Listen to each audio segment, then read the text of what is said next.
The sinking terror.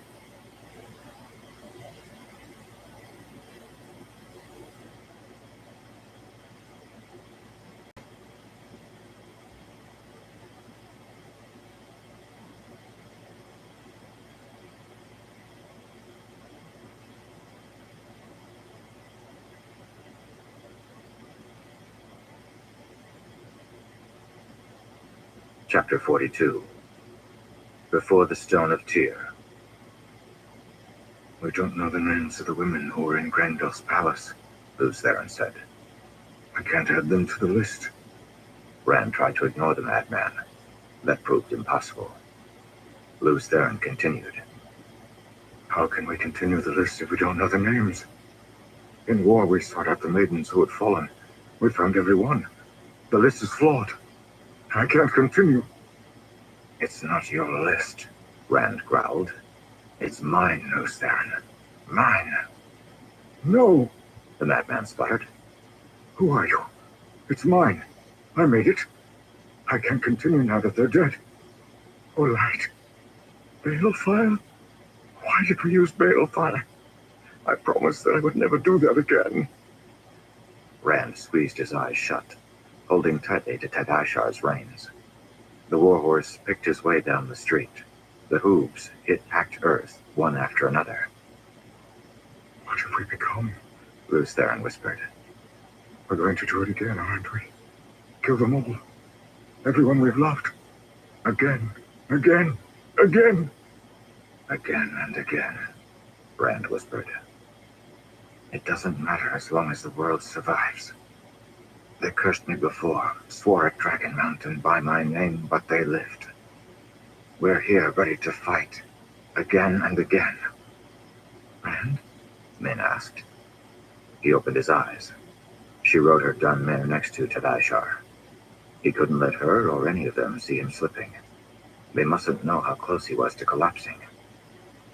So many names we don't know, Lews Theron whispered. So many dead by our hand. And it was just the beginning.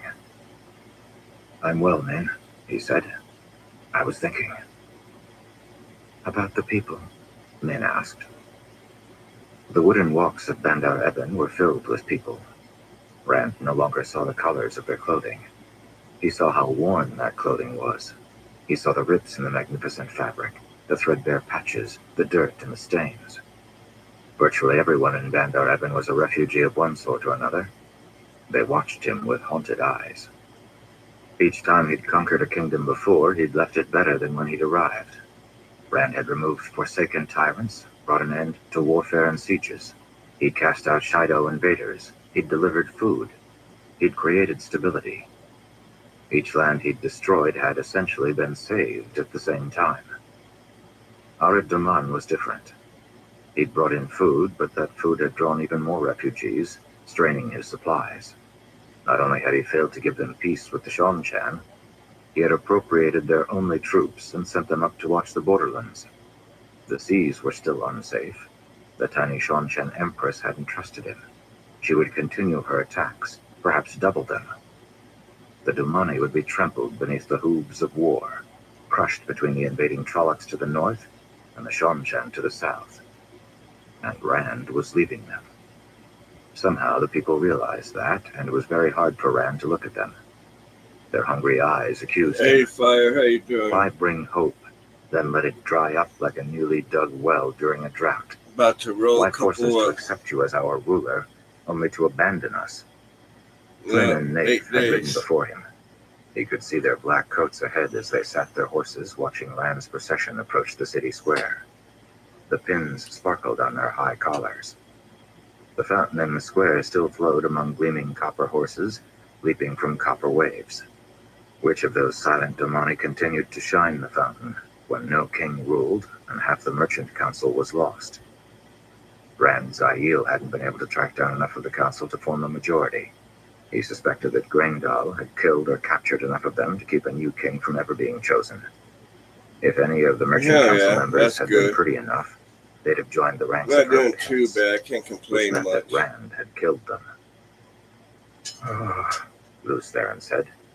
Names I can add to the list. Yes. Bashir rode up beside Rand, knuckling his mustaches, looking thoughtful. "Your will is done," he said. "Lady Chadmar?" Rand asked.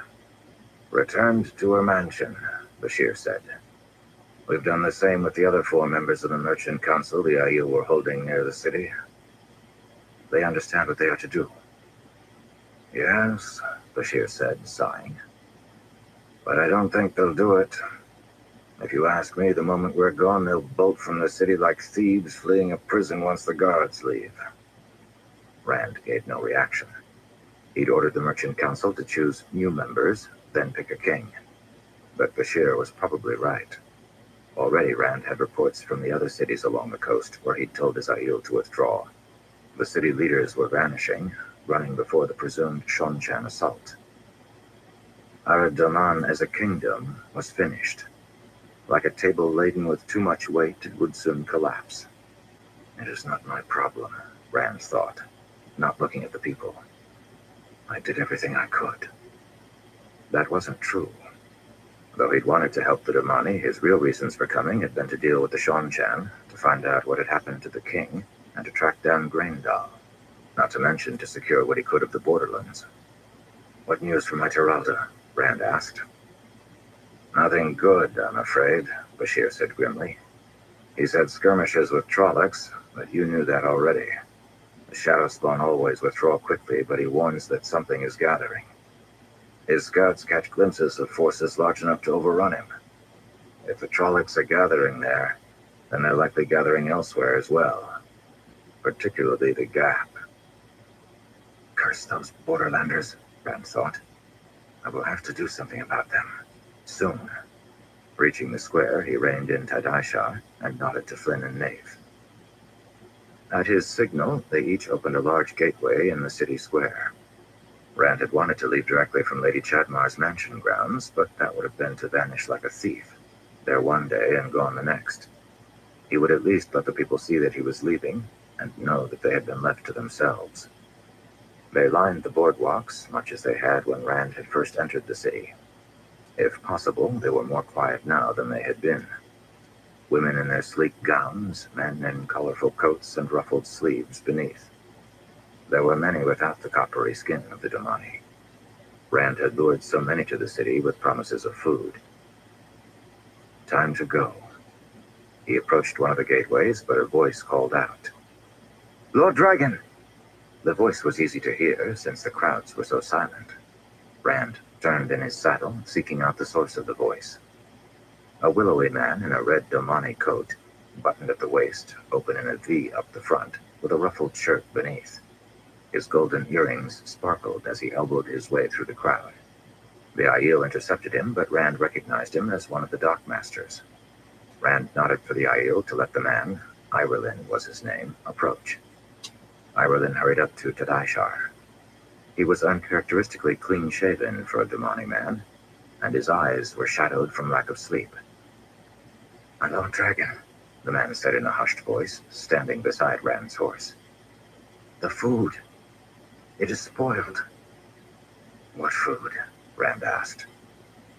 "All of it," the man said, voice taut. "Every barrel, every sack, every bit in our stores and in the sea folk ships. My lord, it's not just full of weevils. It's grown black and bitter, and it makes men sick to eat it." "All of it?" he repeated, shocked. "Everything," Iwerlin said softly. "Hundreds upon hundreds of barrels. It happened suddenly in the blink of an eye. One moment it was good, the next moment... My lord, so many people have come to the city because they heard we have food. Now we have nothing. What will we do?" Rand closed his eyes. "My lord?" Iwerlin asked. Rand opened his eyes and kicked Tadaishar into motion. He left the dockmaster behind, mouth open, and passed through the gateway. There was nothing more Rand could do. Nothing more he would do. He put the coming starvation out of his mind. It was shocking how easy that was. Bandar Eben vanished. Those 2 silent people vanished. The moment he passed through the gateway, cheers exploded from the waiting crowds. It was so shocking, such a contrast, that Rand pulled Tadaishar up short, stunned. Tears spread before him. This was one of the great cities, massive and sprawling, and the gateways opened directly into Feaster's Run, one of the main city squares. A short rank of Ashaman saluted with fists to chests. I'm almost got one Rand rolled. had sent them on earlier in the Had to morning break the roaches to up a prepare little the city bit. for his arrival and clear the square for gateways. The people continued their cheers. Thousands had gathered, and banners of light flapped atop dozens of poles held aloft by the crowd. The adulation hit Rand like a wave of reproach. He didn't deserve such praise. Not after what he had done in Arid-Daman. Must keep moving, he thought, kicking Tadaishar into motion again. The horse's hooves fell on flagstones here, rather than rain-dampened dirt. Bandar Evan was a large city, but Tyr was something else entirely. Streets snaked across the landscape, lined with buildings that most country folk would have called cramped, but that were ordinary to the Tyrants. Many of the peaked slate or tile roofs had men or boys perched on their edges, hoping for a better view of the Lord Dragon. The building stones were a lighter hue here than they had been in Bandar Evan, and they were the preferred building material. Perhaps that was because of the fortress that loomed above the city.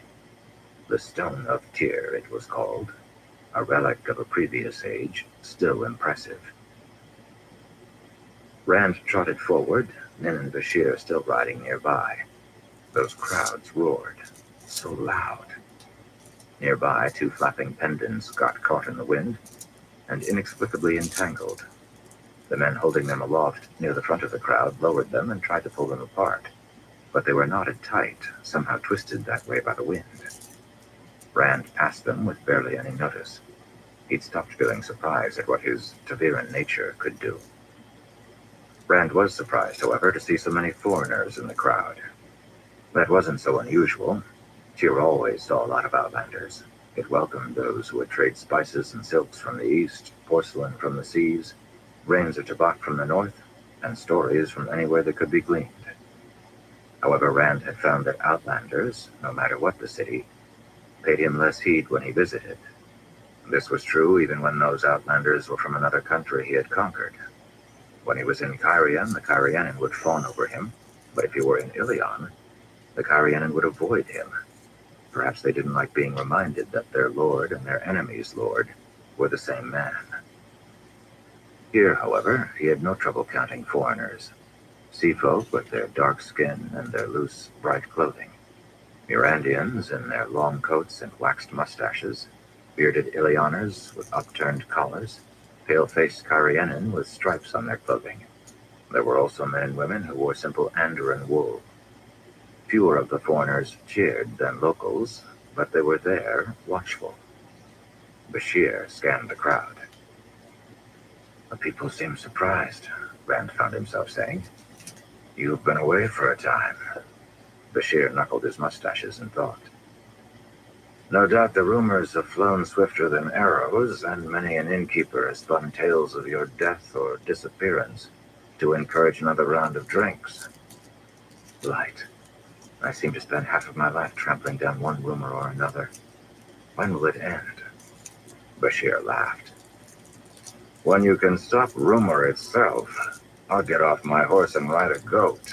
Ha! And become one of the sea folk as well. Rand fell silent. His followers continued to pile through the gateways.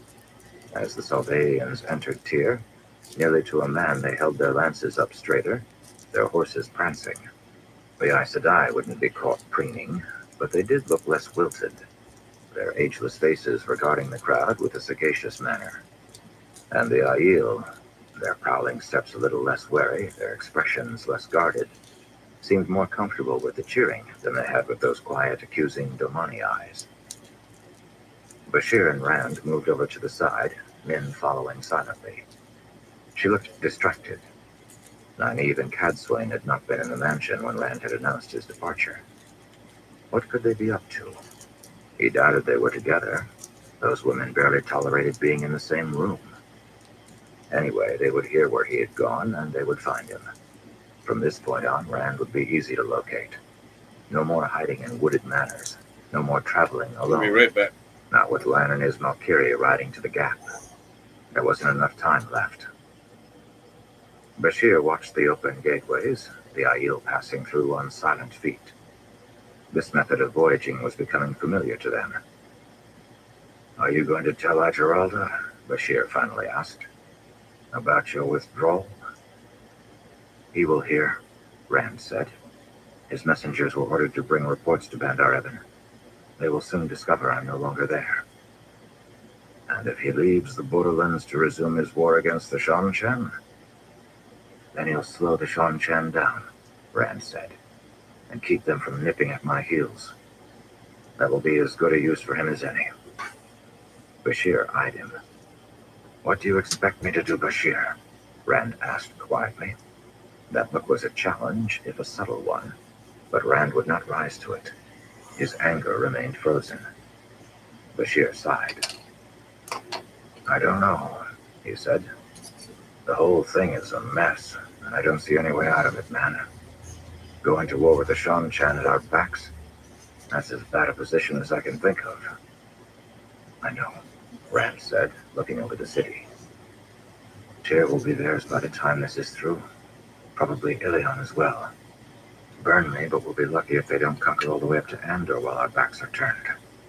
But we have to assume that Ageralda will abandon his post once news of my failure reaches him. That means our next move has to be toward the Borderlander army. Whatever complaint your kinsmen have with me, it must be settled quickly. I have little patience for men who abandon their duties." "Have we done that?" Lews Theron asked. "Who have we abandoned?" "Quiet," Rand growled. "Go back to your tears, madman, and leave me be." Bashir leaned back thoughtfully in his saddle. If he was thinking of Rand abandoning the Damani, he said nothing. Finally, he shook his head. "I don't know what Tenobia is about. There's Could be number as one simple as down. her anger at me for leaving to follow you. Could be as difficult as a demand that you submit to the will of the Borderlander monarchs. I can't imagine what would draw her and the others away from the Blight at a time like this." "We will soon find out," Rand said. "I want you to take a couple of the Ashaman and find out where Tenobia and the others are camped. Maybe we'll discover they've given up this fool's parade and turned back toward where they belong." "All right, then," Bashir said. "Let me see my men settled and I'll be off." Rand nodded sharply, then turned his mount and began to trot down the street. The people were lined up on either side, ushering him onward. The last time he had visited Tyr, he had tried to come in disguise for all the good it had done him. Anyone who saw the signs would have known he was in the city.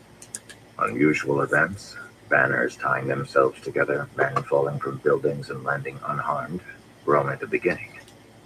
His Taviran effect seemed to be growing more powerful, causing increasingly greater distortions, and more dangerous ones. During his last visit, Tyr had been besieged by rebels, but the city hadn't suffered. Tyr had too much trade to be bothered by something as simple as a siege. Most people had lived as usual, barely acknowledging the rebels. Nobles could play their games as long as they didn't disrupt more honest folks. Besides, everyone had known that the stone would hold, as it almost always had. It might have been rendered obsolete by traveling, but for invaders who didn't have access to the One Power, the stone was virtually impossible to take. In and of itself, it was more massive than many cities. A gargantuan sprawl of walls, towers, and sheer fortifications, without a single seam in its rock. It included forges, warehouses, thousands of defenders, and its own fortified dock. None of that would be much use against an army of Shanshan with Damani and Rocken. Crowds lined the street up to the stone verge, the large open space that surrounded the stone on three sides. "It's a killing field," Lews Theron said. Here, another crowd cheered Rand. The gates to the stone were open, and a welcoming delegation awaited him. Darlin, once a High Lord, now King of Tyr, sat astride a brilliant white stallion. Shorter than Rand by at least a head, the tyrant had a short black beard and close-cropped hair. His prominent nose kept him from being handsome, but Rand had found him very keen of mind and of honor. After all, Darlin had opposed Rand from the start, rather than joining those who had hastened to worship him. A man whose allegiance was hard to win was often one whose allegiance would also be secure when he was out of your sight. Darlin bowed to Rand. Pale-faced Dobrain, dressed in a blue coat and white trousers, sat astride a rum gelding beside the king. His expression was unreadable, though Rand suspected he was still disappointed in being sent from Aradaman so soon. Lines of defenders of the stone stood before the wall, swords held before them. Breastplates and ridged helmets shined near to glowing. Their puffy sleeves were striped with black and gold, and above them waved the banner of Tyr, a half-red, half-gold field, marked with 3 silver crescents. Rand could see that the square inside the wall was bursting with soldiers, many in the colors of the defenders, but many wearing no uniform beyond a strap of red and gold tied around their arms. Those would be the new recruits, the men Rand had ordered Darlin to gather.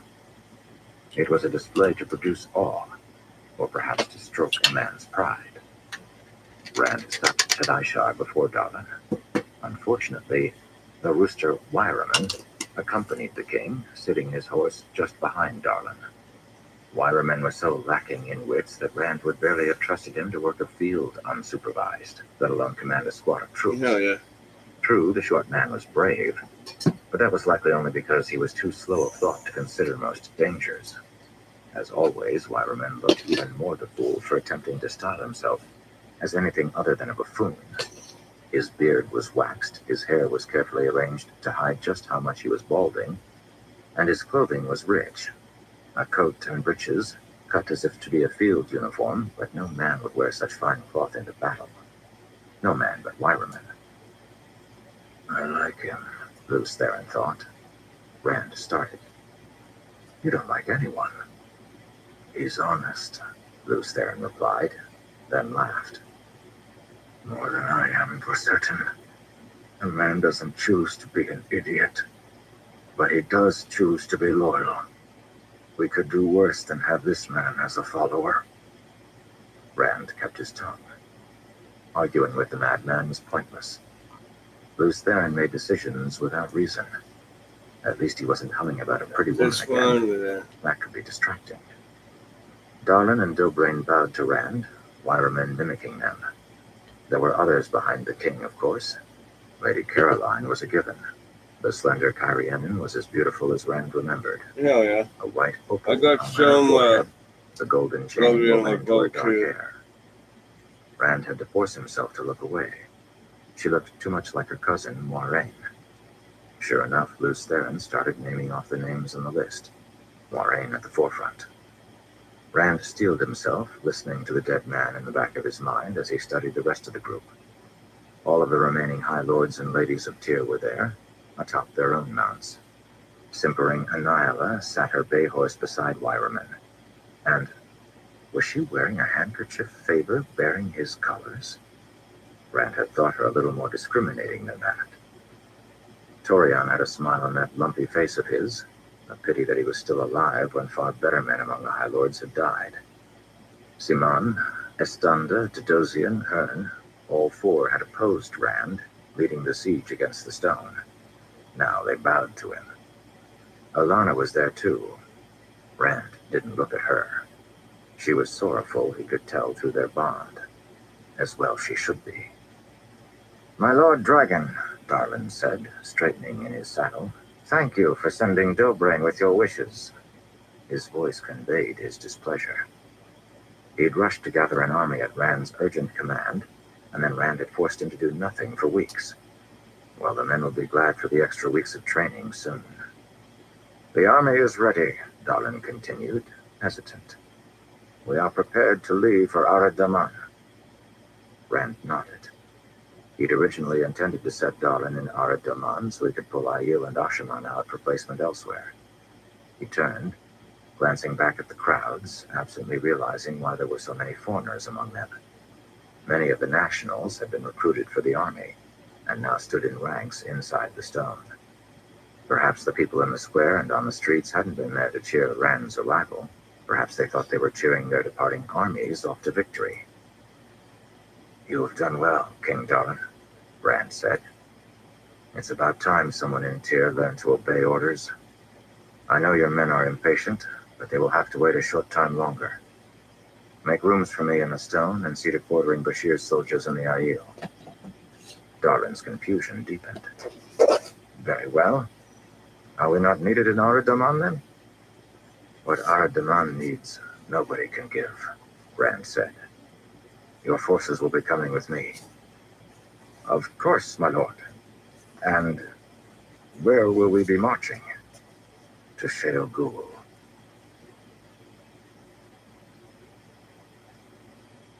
Chapter 43. Sealed to the Flame. Egwene sat quietly in her tent, hands in her lap.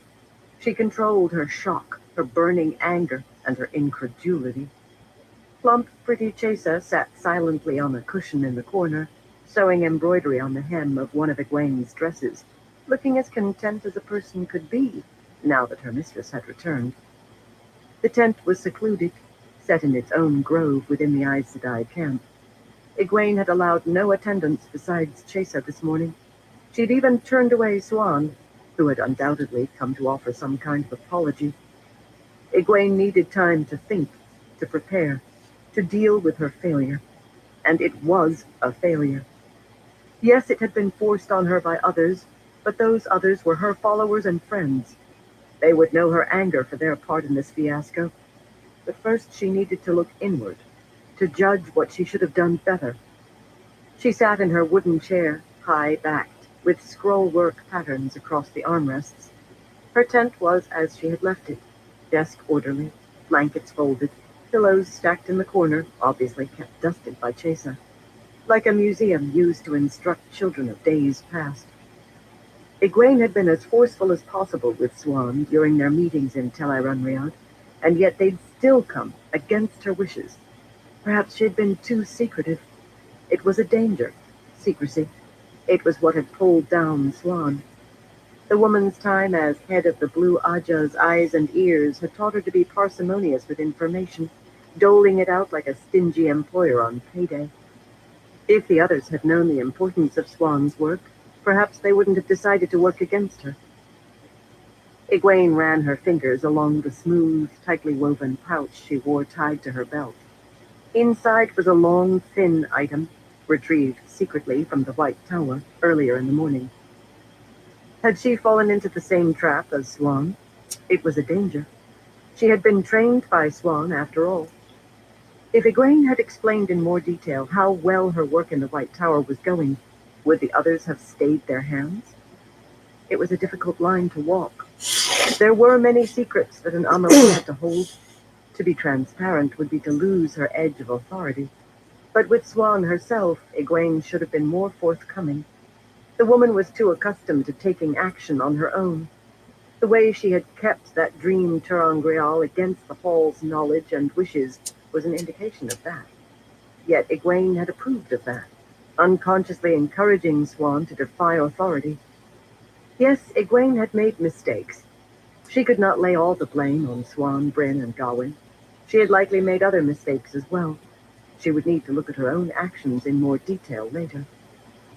For now, she turned her attention to a greater problem. Disaster had struck. She'd been pulled from the White Tower on the brink of success. What was to be done? She did not get up and pace in thought.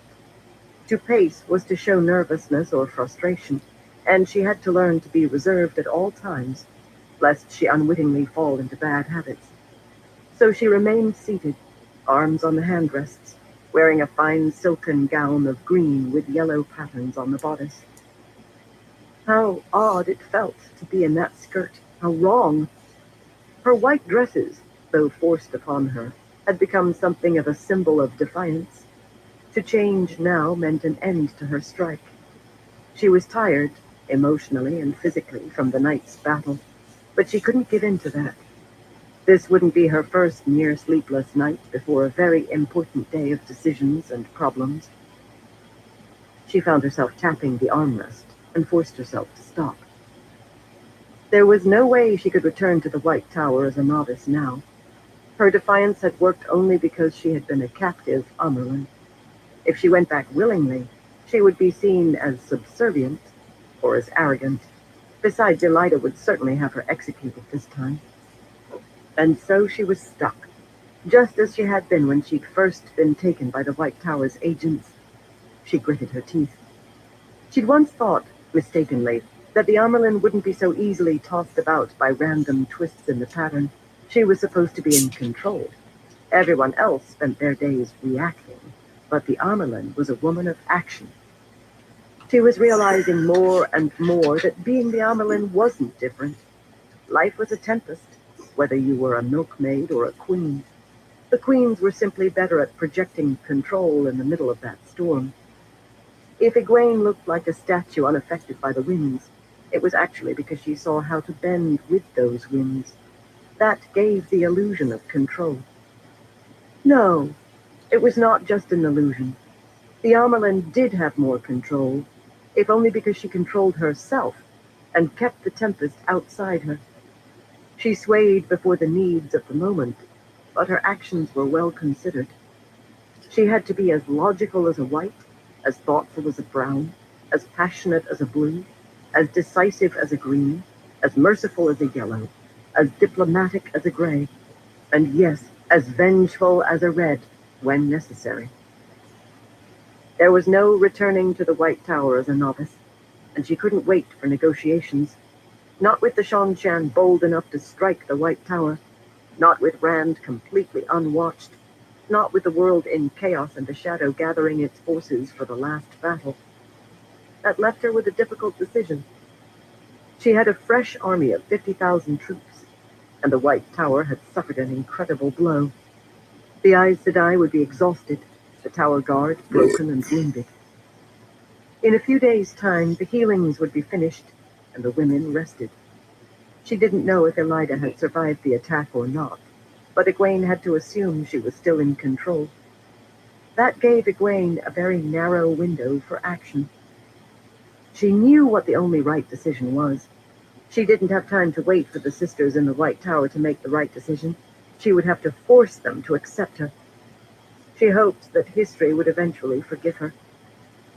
She rose, threw open the flaps of her tent, and stopped dead. A man was sitting on the ground directly in front of her.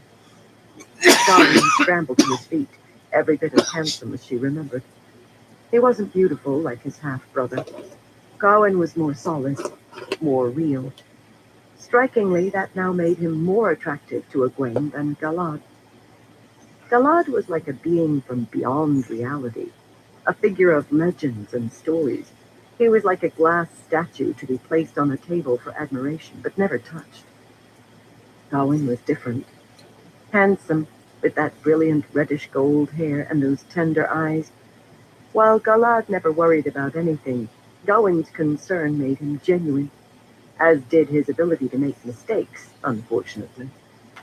"Egwene," he said, righting his sword and dusting off his trouser legs. Light. Had he slept there in front of her tent? The sun was already halfway to its zenith. The man should have gone to take some rest. Egwene squelched her concern and worry for him.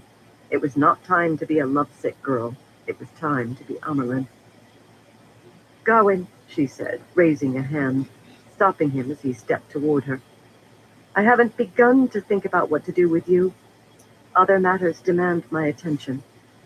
Has the hall gathered as I requested?" "I think so," he said, turning to glance toward the center of camp. She could just barely make out the large gathering tent of the hall through the scrub trees. "Then I must appear before them," Egwene said, taking a deep breath. She began to walk forward. "No," Gawain said, stepping in front of her. "Egwene, we need to talk." "Later." "No, not later, burn it. I've waited months. I need to know how we stand. I need to know if you—" "Stop," she said. He froze. She would not be taken in by those eyes. Burn him? Not right now. "I said that I hadn't sorted through my feelings yet," she said coolly.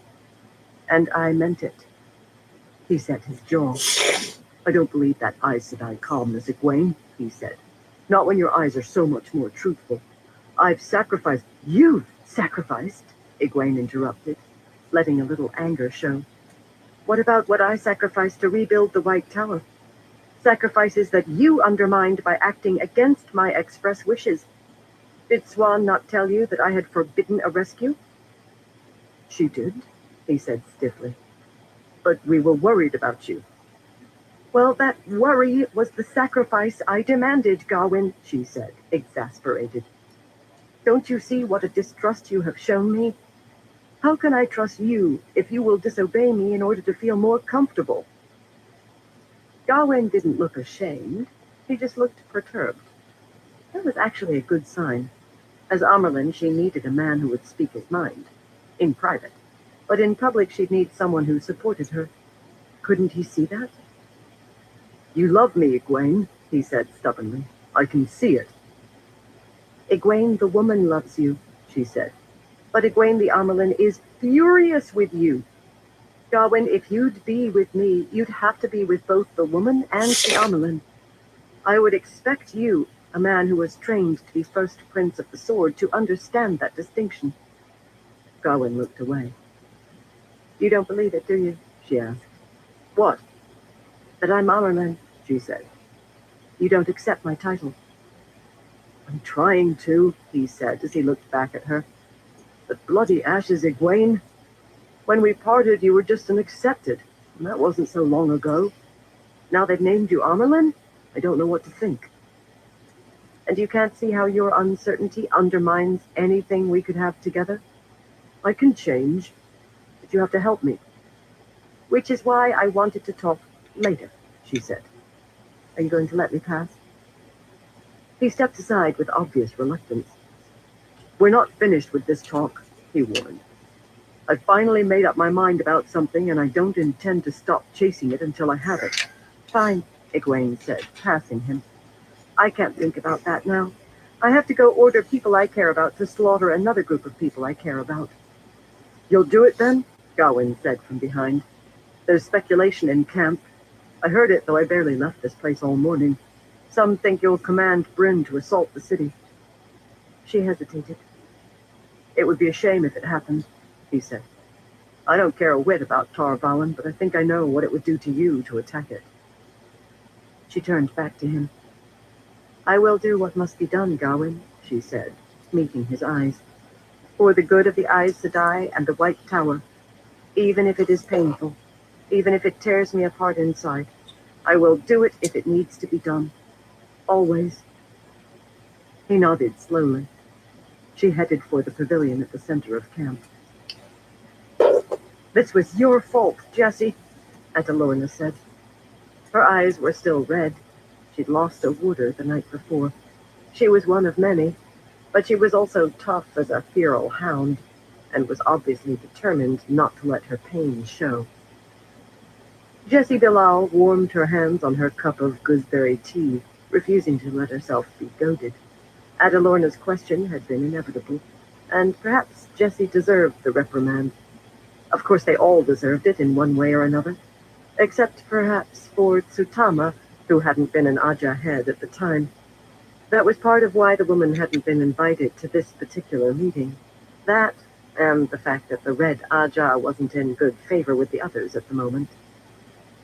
The small, cramped room was barely large enough for 5 chairs, and the small, pot-bellied stove at the wall, radiating a calm warmth.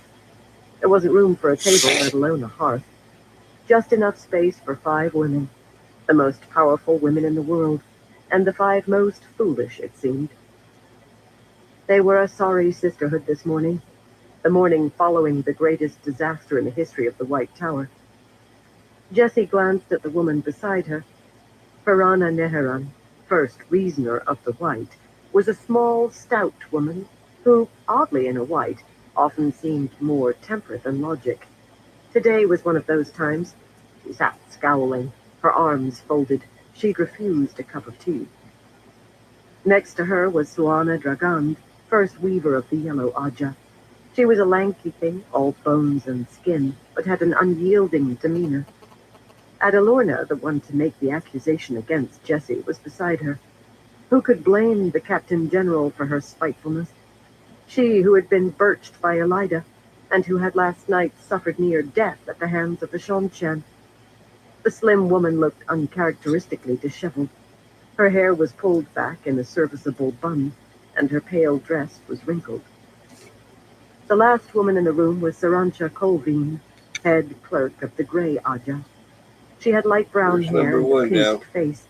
She looked perpetually as if she'd tasted something very sour. The trait seemed more manifest today than usual. She has a point, Jessie, Verona said, her logical tone a contrast with her obvious pique. You were the one to suggest this course of action. Suggest is a strong word. Jessie took a sip of her drink. I simply mentioned that in some of the more private tower records, there are accounts of times when the Aja heads ruled instead of the Amulet. The 13th depository was known to the Aja heads, though they could not visit it unless they were also sitters. That didn't stop most of them from sending sitters to gather information from it for them. I may have been the messenger, but that is often the role of the Brown. You all were not so hesitant as to be forced into this course of action. There were a few sideways glances at that, and the women found opportunity to study their teeth. Yes, they were all implicated, and they understood it. Jessie would not take the blame for this disaster. There is little use in assigning blame. Swana attempted to be soothing, though her voice was laced with bitterness. I won't be deflected so easily, Adalorna growled. Some reacted to the loss of a warder with sadness, others with anger. There was little doubt which was Adalorna's way. A grave, grave error has been made. The White Tower burns, the Amerlin has been captured by invaders, and the Dragon Reborn still walks the earth unfettered. The entire world will soon know of our disgrace. And what good will it do to blame one another? Swana replied. Are we so childish that we will spend this meeting squabbling about which one of us will hang in a useless attempt to evade our responsibility?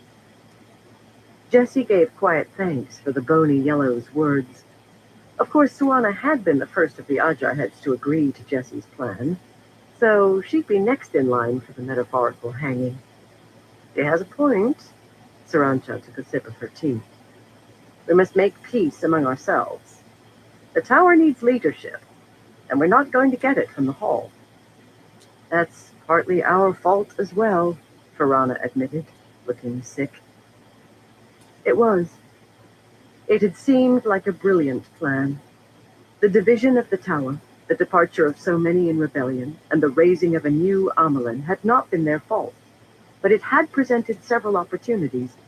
The first had been the easiest to take hold of. Send sitters to the rebels to steer them and hasten the reconciliation. The most youthful of sitters had been chosen. Their replacements in the tower intended to serve only a short time. The Aja heads had been certain this ripple of a rebellion could be easily smoothed over. They hadn't taken it seriously enough. That had been their first mistake. The second was more dire. There were indeed times in the past where the Aja heads, not the Amelin seat or the hall of the tower, had led the Aes Sedai. It had been done secretly, of course, but it had been very successful. Why, the reign of Samaila Sorensane would have been a complete disaster if the Aja heads hadn't stepped in. This had seemed like a similar occasion. The days of the last battle's approach were a special time, requiring special attention. Attention from women of sound, rational minds and great experience. Women who could speak together in confidence and decide on the best course, avoiding the arguments that the hall got into.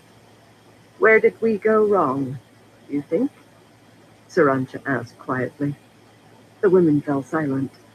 None of them wanted to admit outright that the plan had backfired. Adalorna settled back in her chair, arms folded, smoldering but no longer flinging out accusations. It was Elida, Verona said. She wasn't ever very logical. She was a bloody disaster is what she was, Adalorna muttered. It was more than that, Jessie admitted. Directly choosing sitters we could control to replace those sent to the rebels was a good decision, but perhaps too obvious. The women of our own Ajas became suspicious. I know of several comments made by women of the Brown. We are not so oblivious as others would like to think us. Sarancha nodded. It smelled of conspiracy, she said. That made the women less trusting. And then there were the rebels. Far more difficult to control than presumed. The women nodded. They, like Jessie, had assumed that with proper direction, the rebels would find their way back to the tower and ask forgiveness. This division should have ended with no more damage than a few bruised egos. But they hadn't counted on how resilient or effective the rebels would be. A full army appearing on the shores around Tarvalin in the middle of a snowstorm, led by one of the greatest military minds of the age, with a new Amerlin and a frustratingly effective siege? Who could have expected it? And some of the sitters they had sent had begun siding with the rebels more than the White Tower. We never should have let Elida disband the Blue Aja, Jessie thought. The Blues might have been willing to come back had it not happened, but it was such a dishonor that they dug in. Light only knew how dangerous that was. The histories were filled with accounts of how dogged the Blues could be at getting their way, particularly when they were forced into a corner. I think it is time to admit that there is no hope to save our plans, Suana said. Are we agreed? Agreed, Adalorna said. One by one, the sisters nodded their heads, and so did Jessie herself. Even in this room, it was difficult to admit fault, but it was time to cut their losses and begin rebuilding. This has its own problems, Sarancha said, voice more calm now. The other women looked more assured as well. They didn't trust one another, these 5, but they were far closer to doing so than any other group with any authority in the hall. Care must be taken, Varana added. The division must be mended. The rebellion was against Elida, Adalorna said. If she is no longer Amelin, then what is there to rebel against? So, we abandon her? Jessie asked. She deserves it, Adalorna said. She said time and time again that Seanchan were no threat. Well, now she is paying for her foolishness firsthand. Elida is beyond rescue, Varana added. The Hall has already discussed this. The Amerlin is buried somewhere in a mass of Seanchan captives, and we have neither the resources nor the information for a rescue. Not to mention our total lack of desire, Jessie added to herself. Many of the sitters who had brought these points before the Hall were ones who had been sent to penance by Elida. Jessie wasn't one of those, but she did agree that Elida had earned her reward, if only for the way she had driven the Ajas to one another's throats. Then we need a replacement, Sarancha said. But who? It has to be someone strong, Suana said, but someone cautious, unlike Elida. Someone whom the sisters can rally around. What about Sayer and Asnabar? Jessie asked. She has shown uncanny wisdom of late, and she is well liked. Of course you'd choose a Brown, Adalorna said. And why not? Jessie said, taken aback. You all heard, I think, how well she did assuming command during the attack last night. Siain Harriman led her own pocket of resistance, Varana said. I should think this would be a time for a woman to lead who is of an unemotional temperament. Someone who can provide rational guidance. Nonsense, Suana said. Whites are too emotionless. We don't want to alienate sisters. We want to bring them together. Heal them. Why, a yellow... You're all forgetting something, Sarancha interjected. What is needed now? A reconciliation. The Grey Aja is the one that has spent centuries practicing the art of negotiation. Who better to deal with the divided tower and the Dragon Reborn himself? Adalorna gripped the armrests of her chair and straightened her back. The others were growing tense as well. As Adalorna opened her mouth to speak, Jessie cut her off. Enough, she interjected. Are we just going to squabble as the Hall has been doing all morning? Each Aja offering its own members and the others summarily rejecting them? The room fell silent again. It was true. The Hall had been in session for hours and had only just gone into a short recess. No one Aja was close to getting enough support for one of its candidates. The sitters would not stand for anyone not of their own Aja. There was too much animosity between them. Liked that this was a mess. Ideally, it should be one of us 5, Piranha said. That makes sense. The 5 looked at each other, and Jessie could read their answers to that in their eyes. They were the Aja heads, the most powerful women in the world.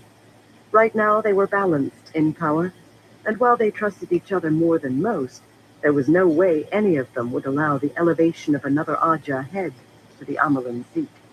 It would give the woman far too much power. After the failure of their plan, trust was wearing very thin. If we don't decide soon, Suana noted, the Hall may take the decision from us. Bah! Adalorna waved a hand. They're so divided they can't agree on what color the sky is. The sitters have no idea what they're doing. At least some of us didn't choose sitters who were years too young to be placed in the Hall, Piranha said. Oh, Adalorna said. And you got around that how, Piranha? By choosing yourself as a sitter? Piranha's eyes widened with rage. It was not a good idea to rile that woman's temper. We all make mistakes, Jessie said quickly. Many sisters we chose were odd. We wanted women who would do exactly as we said. But instead we got a group of squabbling brats with inflated opinions of themselves, too immature for more temperate minds to influence. Adalorna and Piranha made a point of not looking at each other. This still leaves us with a problem, Suana said. We need an Amerlin. Healing must begin quickly, whatever the cost. Sarancha shook her head. I honestly can't think of a single woman that a sufficient number of sitters would support. I can, Adalorna said softly. She was mentioned in the hall several times today. You know of whom I speak. She is young and her circumstances are unusual, but everything is unusual at the moment. I don't know, Suana said, frowning. She was mentioned, yes, but by those whose motives I don't trust. Saren seems quite taken with her, Jessie admitted. He's too young, Sarancha said. Weren't we just berating ourselves for choosing sitters who lacked the necessary experience? She is young, yes, Piranha noted. But you have to admit, there's a certain flair to her. I hardly think that anyone in the tower stood up to Elida as effectively as she, and while in such a position as she was, no less.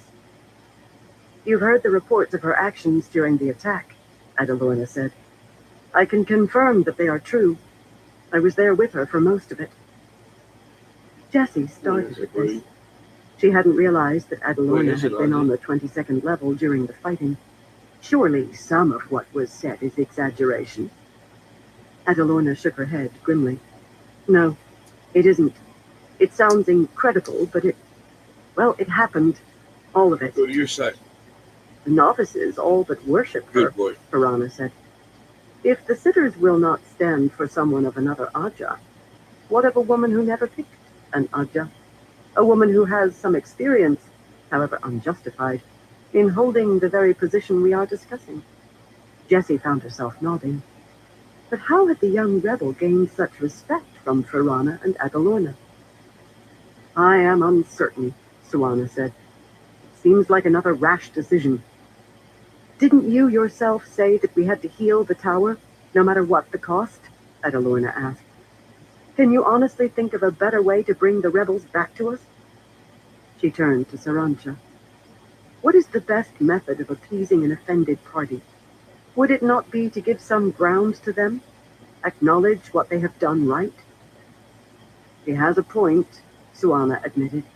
She grimaced, then downed the rest of her tea in one gulp. Light, but she's right, Sarancha. We have to do it. The Grey looked at each of them in turn.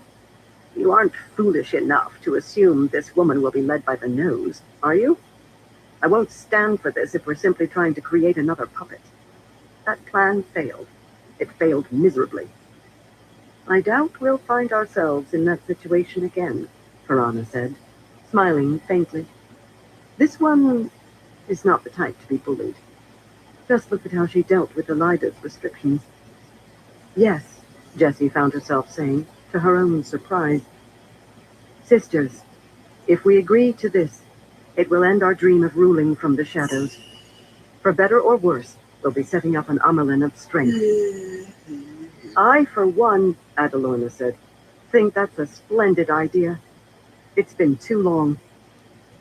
One by one, the others agreed. Swan stood, unmoving, beneath the boughs of a small oak. The tree had been engulfed by the camp, and its shade had become a favored location for accepted and novices taking lunches. There were none doing so at the moment. The sisters, showing remarkably good judgment this time, had set them tasks to keep them from congregating around the tent where the hall was meeting. And so Swan stood alone, watching as Shiriam pulled the flaps to the large pavilion closed.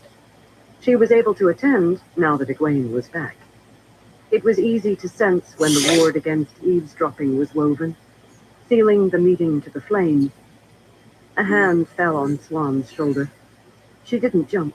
She'd sensed Bryn approaching. The general walked with stealth, although there was no need. He was going to make an excellent warder. He stepped up beside her, hands still comfortably on her shoulder, and she allowed herself the luxury of taking just a small step closer to him. His height and sturdiness felt good beside her, like knowing that though the sky stormed and the sea raged, your hull was caulked and your sail crafted of the strongest cloth. "What do you think she will tell them?" Bryn asked, his voice subdued. "I honestly have no idea. She could call for my stilling, I suppose." "I doubt that she will," Bryn asked. "She is not the vengeful type. Besides, she knows that you did what you felt you had to, for her own good." Swan grimaced. "Nobody likes being disobeyed, least of all the Amelin. I will pay for last night, Bryn. You're right that it probably won't be in a public way, but I worry that I've lost the girl's trust." "And was it worth the cost?" "Yes," Swan said. "She didn't realize how close this band was to slipping away from her, and we couldn't know that she'd be safe within the tower during the attack. If there's one thing my time in the White Tower taught me, it's that there is a time for gathering and planning, but one also has to act. You can't always wait for certainty." She could feel Bryn's smile through the bond. Liked that it was good to have a warder again. She hadn't realized how much she'd missed that comforting knot of emotions in the back of her mind, that stability. Men thought differently from women, and things she found complicated and baffling, Bryn saw as straightforward and simple. Make your decision and go. There was a helpful clarity to his way of reasoning. Not that he was simple, just less inclined to regret decisions he'd already made. "And what of the other costs?" Bryn added. She could feel his hesitation, his worry. She turned to him, smiling in amusement. "You're a fool, Gareth Bryn." He frowned. "Bonding you was never a cost," she said. "Whatever else happens because of this fiasco, that aspect of the night's events was pure profit on my part." He chuckled. "Well, I'll have to make extra certain that my second demand is more unreasonable then." Fish guts, Swan thought. She'd almost forgotten about that. Burning unlikely that Bryn would, though. "And when, precisely, are you going to make this unreasonable demand of me?" He didn't respond immediately, instead looking down at her, rubbing his chin. "You know," he said, "I think I actually understand you now, Swan Sanche. You are a woman of honor. It's just that nobody else's requirements of you can ever be more harsh or more demanding than your own requirements of yourself. You owe such a self-imposed debt to your own sense of duty that I doubt any mortal being could pay it back." "You make me sound centered on myself," she said. "At least I'm not comparing you to a bore again." "So you do think I'm self-centered," she said. Burn him. He could probably sense that she was actually bothered by his statement, rather than making arguments for the sake of it. Burn him again. "You're a driven woman, Swan Sanche," he said. "Driven to save the world from itself. That's how you can shrug off an oath or an order so easily." Swan took a deep breath. This conversation grew very heated very quickly, Gareth Bryn. Are you going to tell me that other demand, or are you going to make me wait? He studied her stone face thoughtfully. Well, frankly, I'm planning to demand that you marry me. She blinked in surprise. Liked the bond said that he was honest. But only after you feel the world can care for itself. I won't agree to it before then, Swan. You've given your life to something. I'll see that you survive through it. I hope that once you're done, you'll be willing to give your life to something else instead. She reined in her shock. She wouldn't let a fool man make her speechless. Well, she forced herself to say, I see you have some sense after all. We shall see if I agree to this demand of yours or not. I will think on it. Bryn chuckled as she turned around to regard the pavilion, waiting for Egwene's reappearance. He could sense the truth from inside her, just as she could sense it from him. Light. Now she knew why Greens married their warders so often. Feeling his affection for her while she felt the same for him made her giddy. He was a fool of a man, and she no less a fool of a woman. She shook her head ruefully, but she did let herself lean back against him softly as they waited, and he replaced his hand on her shoulder. Yeah. Soft, Number 2 not going. forceful, willing to wait. He did understand her. Egwene stood before a group of smooth faces that were far too good at hiding their anxiety. By custom, she had ordered Kwamesa to weave the ward against eavesdropping, as the sharp-nosed Grey was the youngest among the sitters in the large tent. It looked almost empty with so few places taken. 12 women, 2 from each Aja. There would have been 3 of each, but the Ajas had all sent one sitter with the envoy to the Black Tower. The Greys had already replaced Galana with Naorisa Cambral. 12 sitters, along with Egwene and 1 other. Egwene did not look at Shiriam, who sat in her place to the side. Shiriam had seemed troubled as she entered. Did she realize what Egwene knew? She couldn't. If she had, she'd never have come to the meeting. Still, knowing she was there and knowing what she was made Egwene nervous. In the chaos of the Shanshan attack, Swan hadn't been able to watch Shiriam. Why did the keeper wear a bandage on her left hand? Egwene didn't believe her excuse of an accident while riding, her little finger getting caught in her reins. Why had she refused healing? Blast Swan. Instead of watching Shiriam, she'd come to kidnap Egwene. The hall grew still, the women waiting to see what Egwene's response would be to her freedom. Romanda, gray-streaked hair up in a bun, sat primly in a yellow dress. She oozed satisfaction, while Lilane, on the opposite side of the room, sulked while trying to act pleased at Egwene's return. After what Egwene had been through in the White Tower, this squabbling felt ridiculously petty. Egwene took a deep breath, then embraced the source. It felt so good. No bitter forkroot to squeeze her power to a trickle. No need to reach through other women to lend her strength. No need for a Sa'angreal.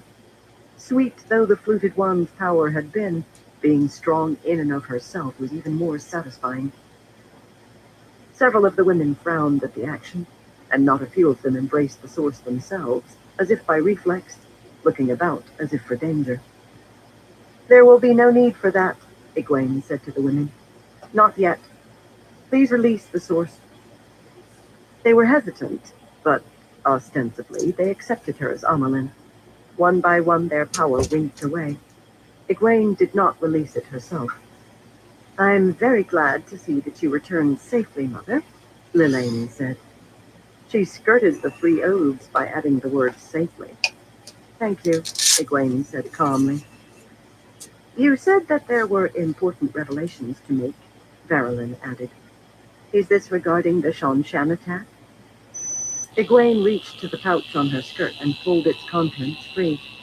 A smooth white rod with the numeral 3 inscribed on it in the script of the Age of Legends near the base. There were several gasps. Egwene wove spirit into the rod, then spoke in a clear voice. I vow that I will speak no word that is not true. She felt the oath fall over her like a physical thing, her skin growing tighter, prickling. It was easy to ignore. The pain was nothing compared with what she had been through. I vow that I will make no weapon for one man to kill another. I vow that I will never use the one power as a weapon except against dark friends and shadow spawn, or in the last extreme of defending my life, or that of my warder, or of another sister. The hall was silent. Egwene released her weave. Her skin felt so odd, as if someone had pinched the excess up at the base of her neck and along her spine, yanking it and binding it in place. Let it no longer be thought that I can avoid keeping the 3 oaths, Egwene announced. Let it no longer be breathed that I am not fully Aes Sedai. None of them said anything about her not having taken the test to gain the shawl. She would see to that another day. And now that you've seen me use the oath rod and know that I cannot lie, I will tell you something. During my time in the White Tower, a sister came to me and confided that she was Black Aja. The women's eyes bulged, and several gasped quietly. Yes, Egwene said. I know we don't like to speak of them, but can any of us honestly claim that the Black Aja does not exist? Can you hold to the oaths while saying that you've never considered the possibility, even the likelihood, of there being dark friends among us? Nobody dared to. The tent felt hot, despite the early hour. Stuffy. None of them sweated, of course. They knew the age-old trick of avoiding that. Yes, Egwene said. It is shameful, but it is a truth that we, as the leaders of our people, must admit. Not in public, but among ourselves there is no avoiding it. I have seen firsthand what distrust and quiet politicking can do to a people. I will not see the same disease infect us here. We are of different Ajas, but we are single in purpose. We need to know that we can trust one another implicitly, because there is very little else in the world that can be trusted. Egwene looked down at the oath rod, which she'd fetched early in the morning from Saerin. She rubbed her thumb on it. I wish you'd been able to find this when you visited Farron, she thought. Perhaps it wouldn't have saved you, but I would have liked to try. I could use your aid. Egwene looked up. I am not a dark friend, she announced to the room, and you know it cannot be a lie. The sitters looked perplexed. Well, they would soon see the point. It is time for us to prove ourselves, Egwene said.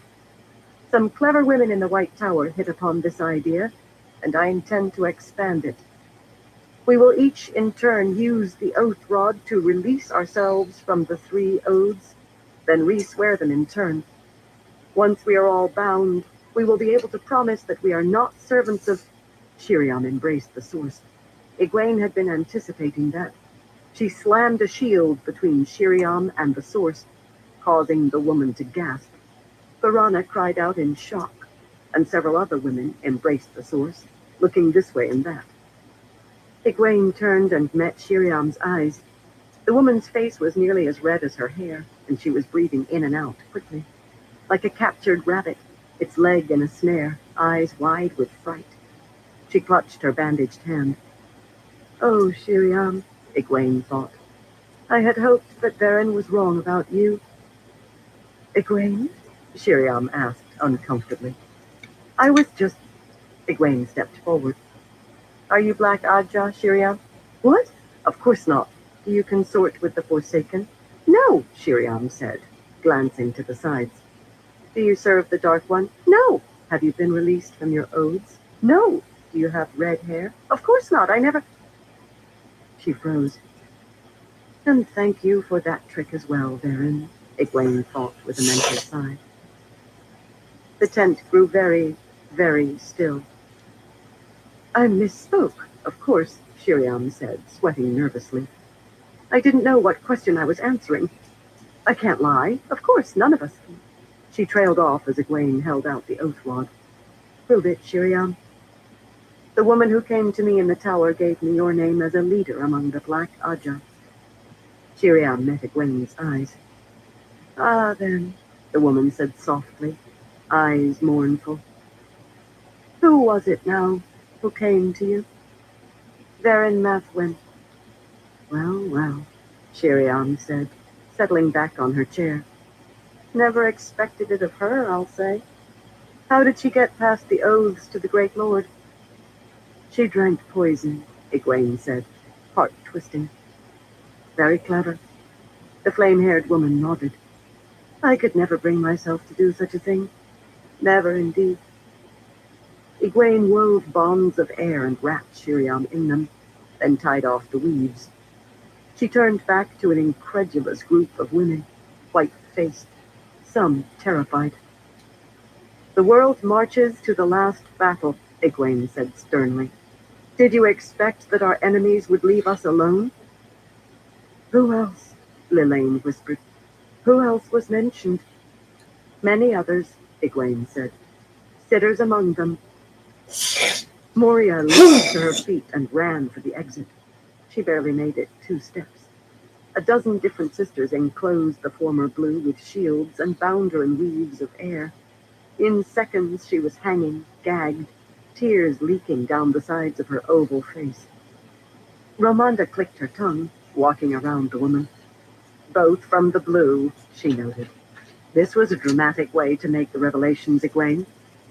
"You will address me as Mother, Ramonda," Egwene said, walking down from the dais. "And it is not so odd that there would be a higher percentage of them among the blue here, since that entire Aja fled the White Tower." She held up the oath rod. "The reason I had to make the revelation this way was simple. How would you have responded if I'd simply declared them to be black without offering proof?" Ramonda nodded her head. "You are correct on both counts, Mother," she admitted. "Then you wouldn't mind being the first to retake the oaths, I presume?" Ramonda hesitated only briefly, glancing at the 2 women bound in air. Almost everyone in the room held on to the source, eyeing the others as if they might grow copper snakes for hair at any moment. Ramonda took the oath rod and did as instructed, releasing herself from the oaths. The process was obviously painful, but she held herself to a controlled, hissing intake of breath.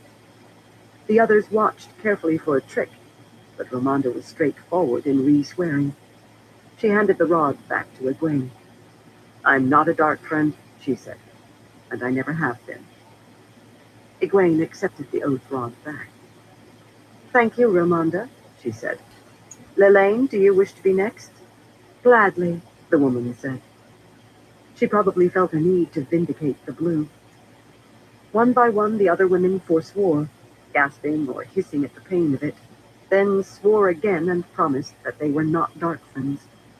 Egwene let out a silent sigh of relief at each one. Verin had admitted that there would be sisters she didn't get, and that Egwene might discover other members of the Black among the sitters. When Kwamesa, the last, handed the rod back to Egwene and declared herself not a dark friend, there was a visible release of tension in the room. "Very good," Egwene said, returning to stand at the head of the room. "From now on, we continue as one. No more squabbling. No more fighting. We each have the best interests of the White Tower and the world itself at heart. The 12 of us at least are confident in one another. A cleansing is never easy. It is often painful. Today we have cleansed ourselves, but what we have to do next will be nearly as painful." "You know the names of many others?" Takima asked, for once looking not a bit distracted. "Yes," Egwene said. "Over 200 total, some from each Aja.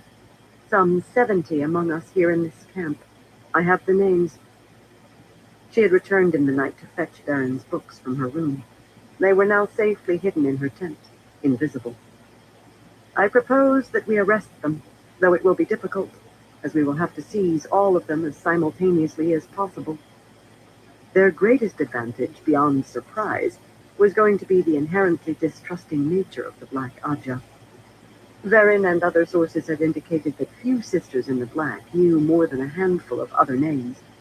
There was an entire write-up in the book about Black Aja organization and their system of groups known as hearts that had minimal interaction to keep them hidden.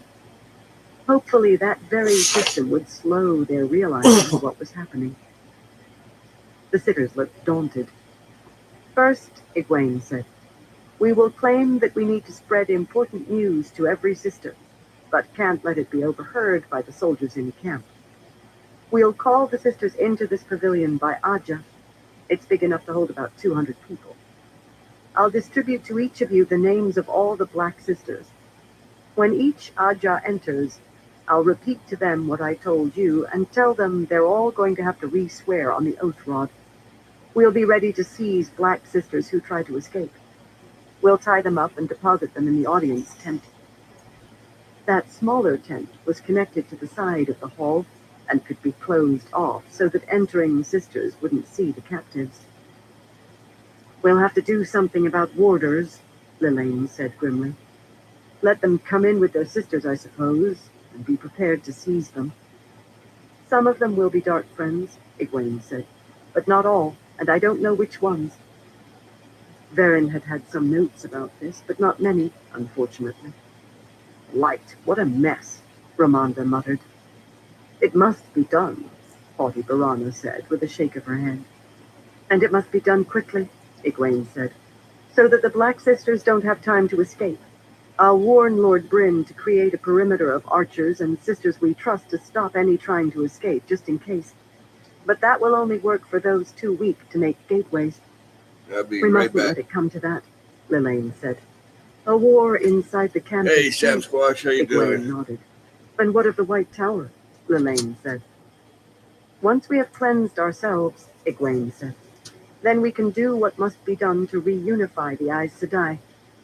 You mean, yes, Lilane, Egwene said. I mean to begin an assault on Tar Valon by this evening. Pass the word and tell Lord Bryn to prepare his men.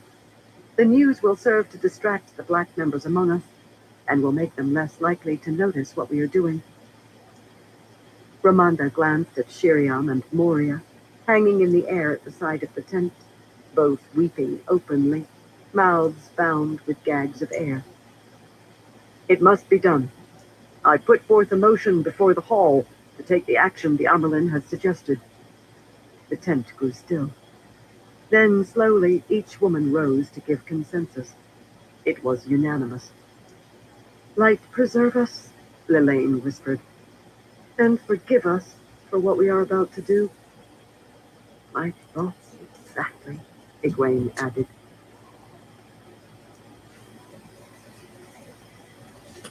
Chapter 44. Fence Unknown. Got Tarwin's my Gap is AC the on, place so it's that a little makes the chilly. most sense, Nynaeve argued. She and Rand rode on an overgrown road in the open grassland of Moredo, accompanied by a crowd of Aiel. Nynaeve was the only Aes Sedai there. Narishma and Nafe rode near the back of the group, looking sullen. Rand had forced their Aes Sedai to stay behind. He seemed particularly determined to assert his independence from them lately. Nynaeve was astride a pure white mare named Moonlight, appropriated from Rand's stable in Tyr. It still seemed odd that he would have his own stable at all, let alone one in each of the major cities of the world. Tarwin's Gap, Rand said, shaking his head. No.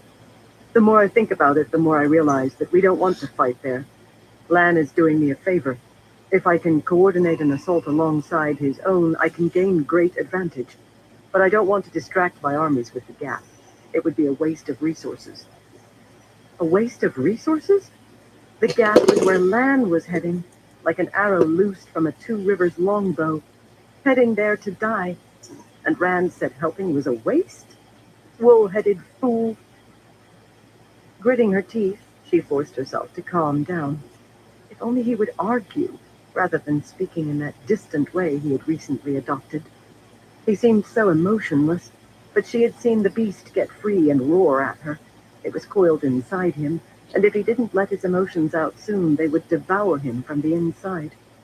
But how to make him see reason? She had prepared argument after argument, each of them distinctly reasoned and calmly explained during their time in Tyr. Rand had ignored all of them, spending the last 2 days meeting with his generals and planning strategy for the last battle. Each day brought Lan one step closer to a fight he couldn't win. Each day made her more anxious. Several times she'd nearly abandoned Rand and ridden for the north. If Lan was going to fight an impossible battle, then she longed to be at his side. But she stayed. Like take Rand al'Thor, she stayed. What good would it do to help Lan, only to let the world fall into shadow because of a stubborn sheep herder's stubbornness? She gave her braid a solid yank. The jeweled bracelets and rings on her hands glittered in the faint sunlight. The sky was cloudy, of course, just as it had been for weeks. Everyone tried to ignore how unnatural that was, but Nynaeve could still feel that storm building to the north. Such a short time left until Lan reached the gap. Light sensed that he was slowed down by the Malkieri who had come to support him in his ride. Light sensed that he was not alone. Thinking of him, riding into the Blight, facing the army of shadow spawn who infested his homeland.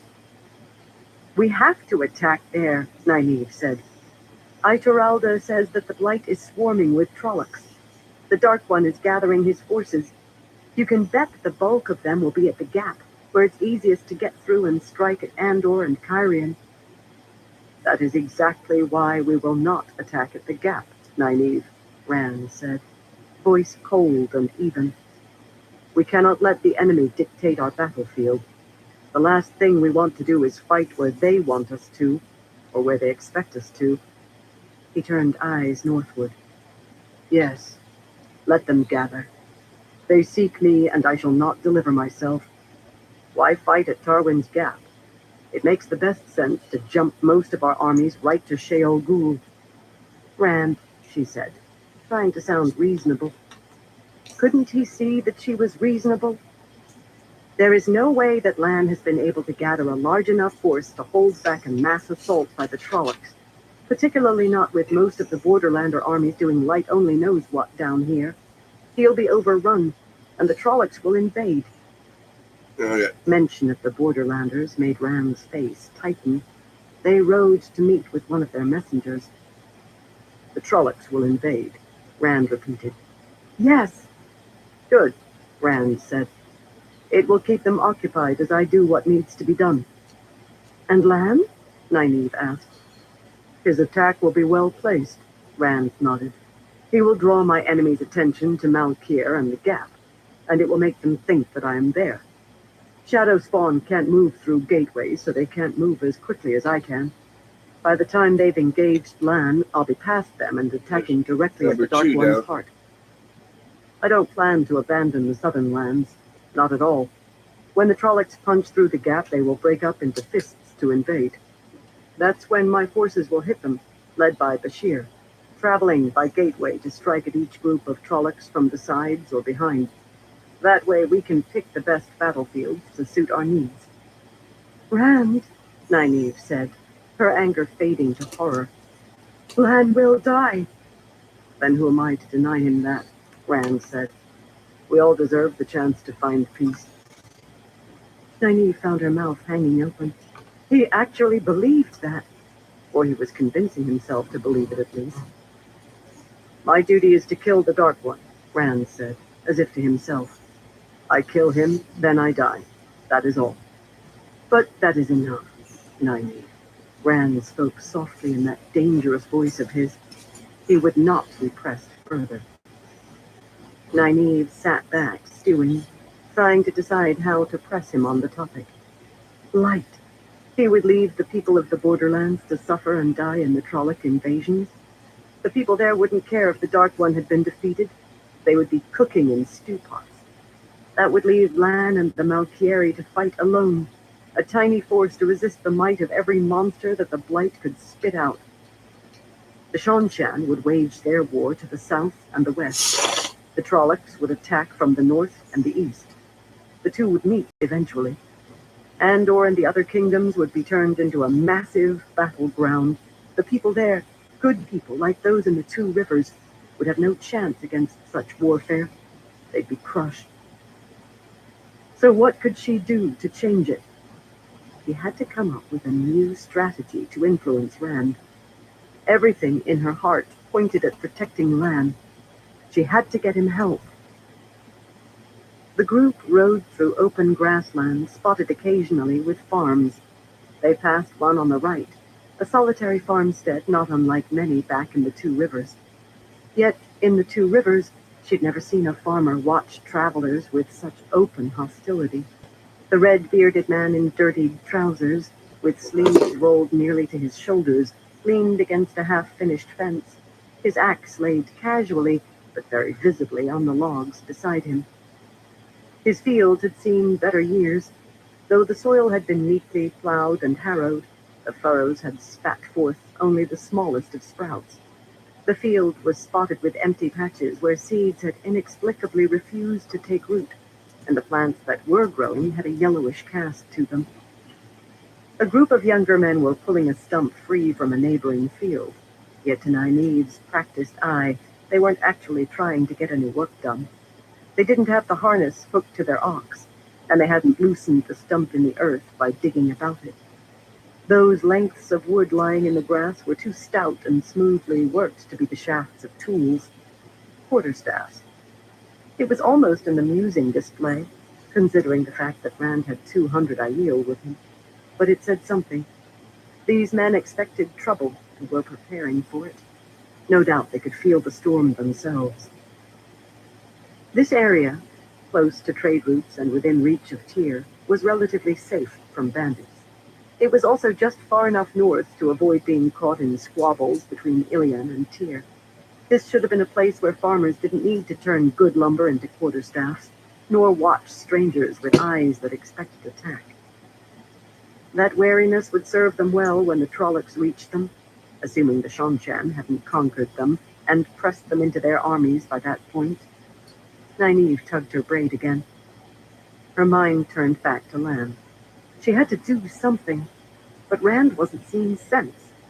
That left only Cadsuane's mysterious plan. Fool woman, refusing to explain it. Nynaeve had made the first step, offering an allegiance, and how had Cadsuane reacted?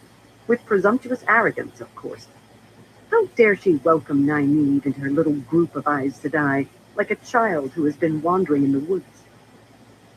How would Nynaeve's task, discovering where Perrin was, help Lan?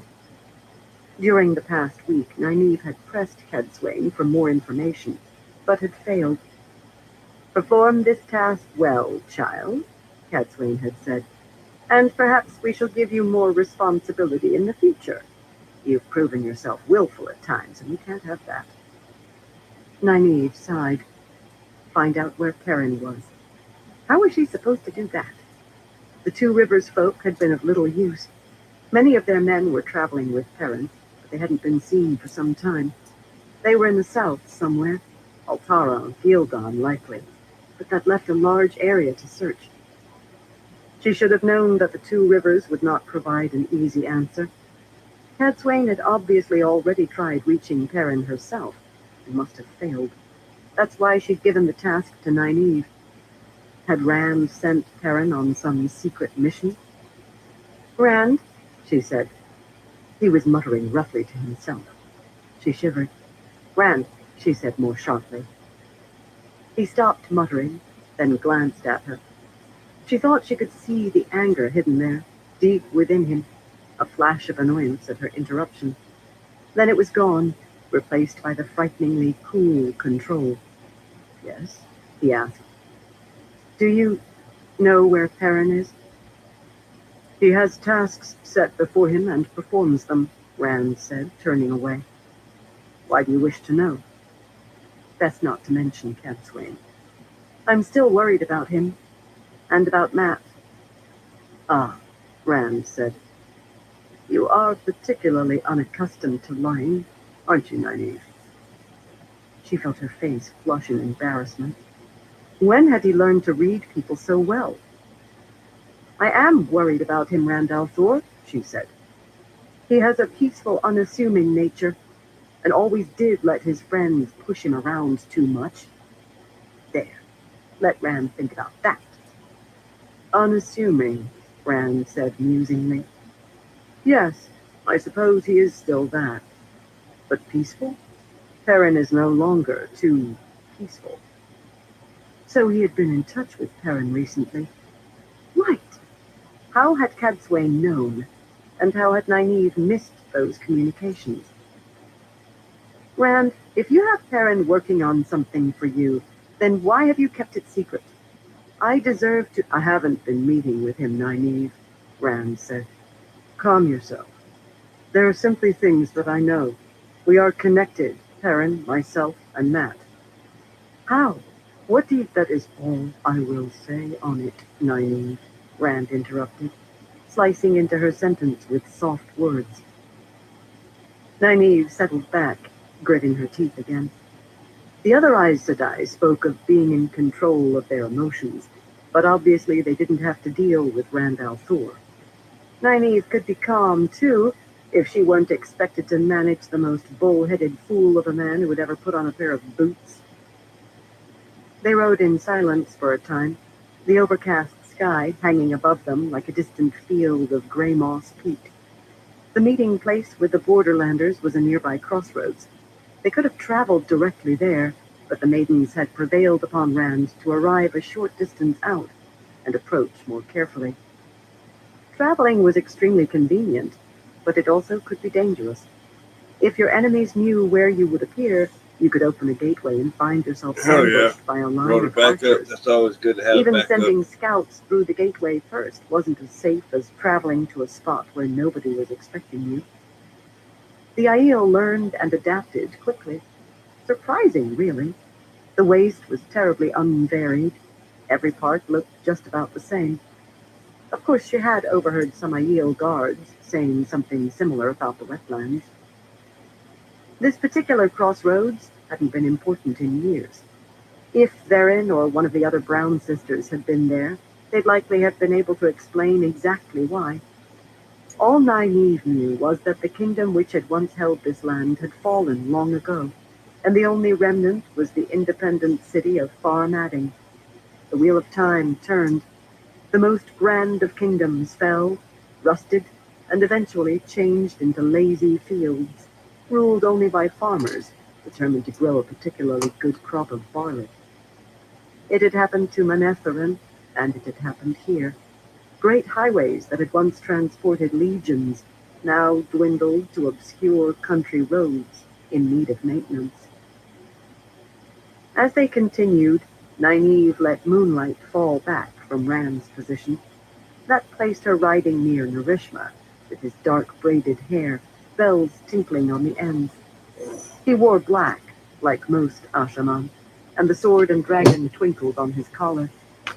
He'd changed in the months since being bonded as a warder. She could no longer look at him and see a boy. This was a man, with the grace of a soldier, the careful eyes of a warder. A man who had seen death and fought forsaken. You're a Borderlander, Narishma, Nynaeve said. Do you have any idea why the others left their posts? He shook his head, scanning the landscape. I'll be I right was a back. cobbler's son, Nynaeve said I know not the ways of lords and ladies. He hesitated. Besides, I'm not a Borderlander anymore. The implication was clear. He would protect Rand, no matter what other allegiances tugged at him. A very warder-like way of thought. Nynaeve nodded slowly. Do you have any idea what we're riding into? They'll keep their word, Narishma said. A Borderlander would sooner die than break his word. They promised to send a delegation to meet with the Lord Dragon. They'll do just that. I wish we'd been allowed to bring our Aes Sedai, though. Reports held that the Borderlander army included 13 Aes Sedai, a dangerous number. The number needed to still a woman or gentle a man. 13 women in a circle could shield the most powerful of channelers. Rand had insisted that the delegation that came to meet him include no more than 4 of those 13 Aes Sedai. In return, he promised to bring no more than 4 channelers. 2 Ashaman, Narishma and Nath, Nynaeve, and Rand himself. Maurice and the others had thrown the Aes Sedai equivalent of a fit. It involved a lot of downturned lips, and questions like, are you certain you want to do that? When Rand had forbidden them to come. Nynaeve noted Narishma's tense posture. You don't look as if you trust them. A Borderlander's place is guarding the border, Narishma said. I was a cobbler's son, and yet I was trained with the sword, spear, bow, axe, and sling. Even before joining the Ashaman, I could best 4 out of 5 trained southern soldiers in a duel. We lived to defend, and yet they left. Now, of all times, with 13 eyes to die. He glanced at her with those dark eyes of his. I want to trust them. I know them for good people, but good people can do the wrong thing, particularly when men who can channel are involved. Nynaeve fell silent. Narishma had a point, though what cause would the Borderlanders have to harm Rand? They'd fought the encroachment of the Blight and its shadow spawn for centuries, and the struggle against the Dark One was imprinted on their very souls. They wouldn't turn against the Dragon Reborn. There you The go. Borderlanders had a special honor about them. It could be frustrating, true, but it was who they were. Land's reverence for his homeland, particularly when many other Malkieri had abandoned their identity, was part of what she loved about him. Oh, Lan, I'll find someone to help you. I won't let you ride into the Shadow's jaws alone. As they neared a small green hill, several Aiel returned from scouting. Rand pulled the group to a halt, waiting for the Kadenzor-clad scouts to pad up to him, several wearing the red headbands marked with the ancient symbol of the Aes Sedai. The scouts weren't winded, despite the fact that they'd run all the way ahead to the meeting place and then back. Rand leaned forward in his saddle. Did they do as I asked? Did they bring no more than 200 men? No more than 4 Aes Sedai? Yes, Rand al'Thor, said one of the scouts. Yes, they kept to your requirements admirably. They have great honor. Nynaeve recognized the strange Aiel brand of humor in the tone of the man's response. What? Rand asked. 1 man, Rand al'Thor, the Aiel scout said. That is all that their delegation consists of. He's a short little thing of a man, though he looks like he knows how to dance the spears. The crossroads is behind this hill. Nynaeve looked ahead. Indeed, now that she knew to look, she could see another road running up from the south, presumably meeting with theirs just beyond the hill. What manner of trap is this? Nath asked, riding up beside Rand, his lean warrior's face concerned. An ambush? Rand held up a hand for silence. He kicked his gelding into motion, and the scouts kept up without a word of complaint. Nynaeve was nearly left behind. Moonlight was a far more placid animal than she would have chosen for herself. She'd have words with the stable master when she returned to Tyr. They rounded the hillside, finding a dusty square of ground, scarred by old fire pits where caravans had stopped for the night. A roadway smaller than the one they'd been using twisted up to the north and down to the south. A solitary Shinaran man stood in the center, where roads met, watching the oncoming procession. His shoulder-length gray hair hung loose around a lean face which complemented his wiry build. His round face was lined with marks of age. His eyes were small, and he seemed to be squinting. Huron? She thought with surprise. Nynaeve hadn't seen the thief-taker since he'd accompanied her and a group of others back to the White Tower, following the events at Falma. Rand reined in his horse, allowing Nynaeve and the Ashaman to catch up. Aiel fanned out like leaves blown before a gust of wind, taking up watchful positions around the crossroads. She was fairly certain that both of the Ashaman had seized the source, and likely Rand had as well. Huron shuffled uncomfortably. He looked much as Nynaeve remembered him, a tad more gray in the hair, but wearing the same simple brown clothing, with a sword breaker and a short sword at his waist. He had tied a horse to a fallen log nearby. The Aiel watched it suspiciously, as others might watch a pack of guard dogs. Why, Lord Rand, Huron called, voice uneven. It is you. Well, you've certainly come up in the world, I must say. Good to... He cut off as he was raised from the ground. He made an irk of surprise, being turned on unseen weaves of air. Nynaeve suppressed a shiver. Would seeing men channel ever stop bothering her? Who chased after you and me, Huron? Rand called. The time when we were trapped in that distant shadowland. What nationality of men did I fell with the bow? Men? Huron asked, voice almost a squawk. Lord Rand, there were no men in that place. None that we met. Beyond Lady Selene, that is. All I remember are those frog beasts. The same ones folks say those Shanshan ride. Rand spun Huron around in the air, regarding him with cold eyes. Then he urged his mount closer. Nynaeve and the Ashaman did as well. You don't believe that I'm me, Lord Rand? Huron asked as he hung in the air. I take very little as it is presented to me these days, Rand said. I assume the Borderlanders sent you because of our familiarity? Huron nodded, sweating. Nynaeve felt a stab of pity for the man.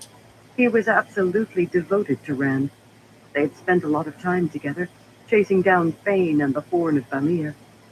On the return trip to Tarvalon, she'd seldom been able to stop Huron from gossiping about this or that grand feat that Rand had accomplished.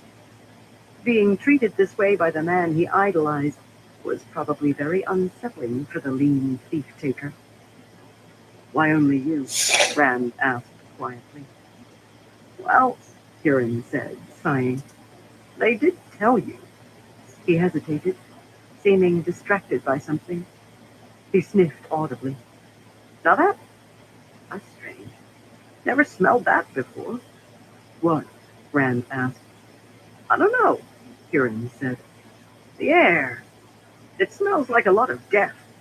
A lot of violence, only not. It's darker, more terrible. He shuddered visibly. Huron's ability to smell violence was one of those oddities that the tower couldn't explain. Not something related to the power, yet obviously not quite natural either. Rand didn't seem to care what Huron smelled. Tell me why they sent only you, Huron. I was saying, Lord Rand. See, this here, we're to discuss terms. Terms regarding your armies moving back where they belong, Rand said. No, Lord Rand, Huron said uncomfortably. Terms for setting up a real meeting with them. That part in their letter was kind of vague, I guess. They said you might be angry to find only me here. They were wrong, Rand said, voice softer. Nynaeve found herself straining to hear him, leaning forward. I no longer feel anger, Huron, Rand said. It serves me no useful function. Why would we need terms to meet together? I presumed that my offer to bring only a small force would be acceptable. Well, Lord Rand, Huron said, you see, they really want to meet with you.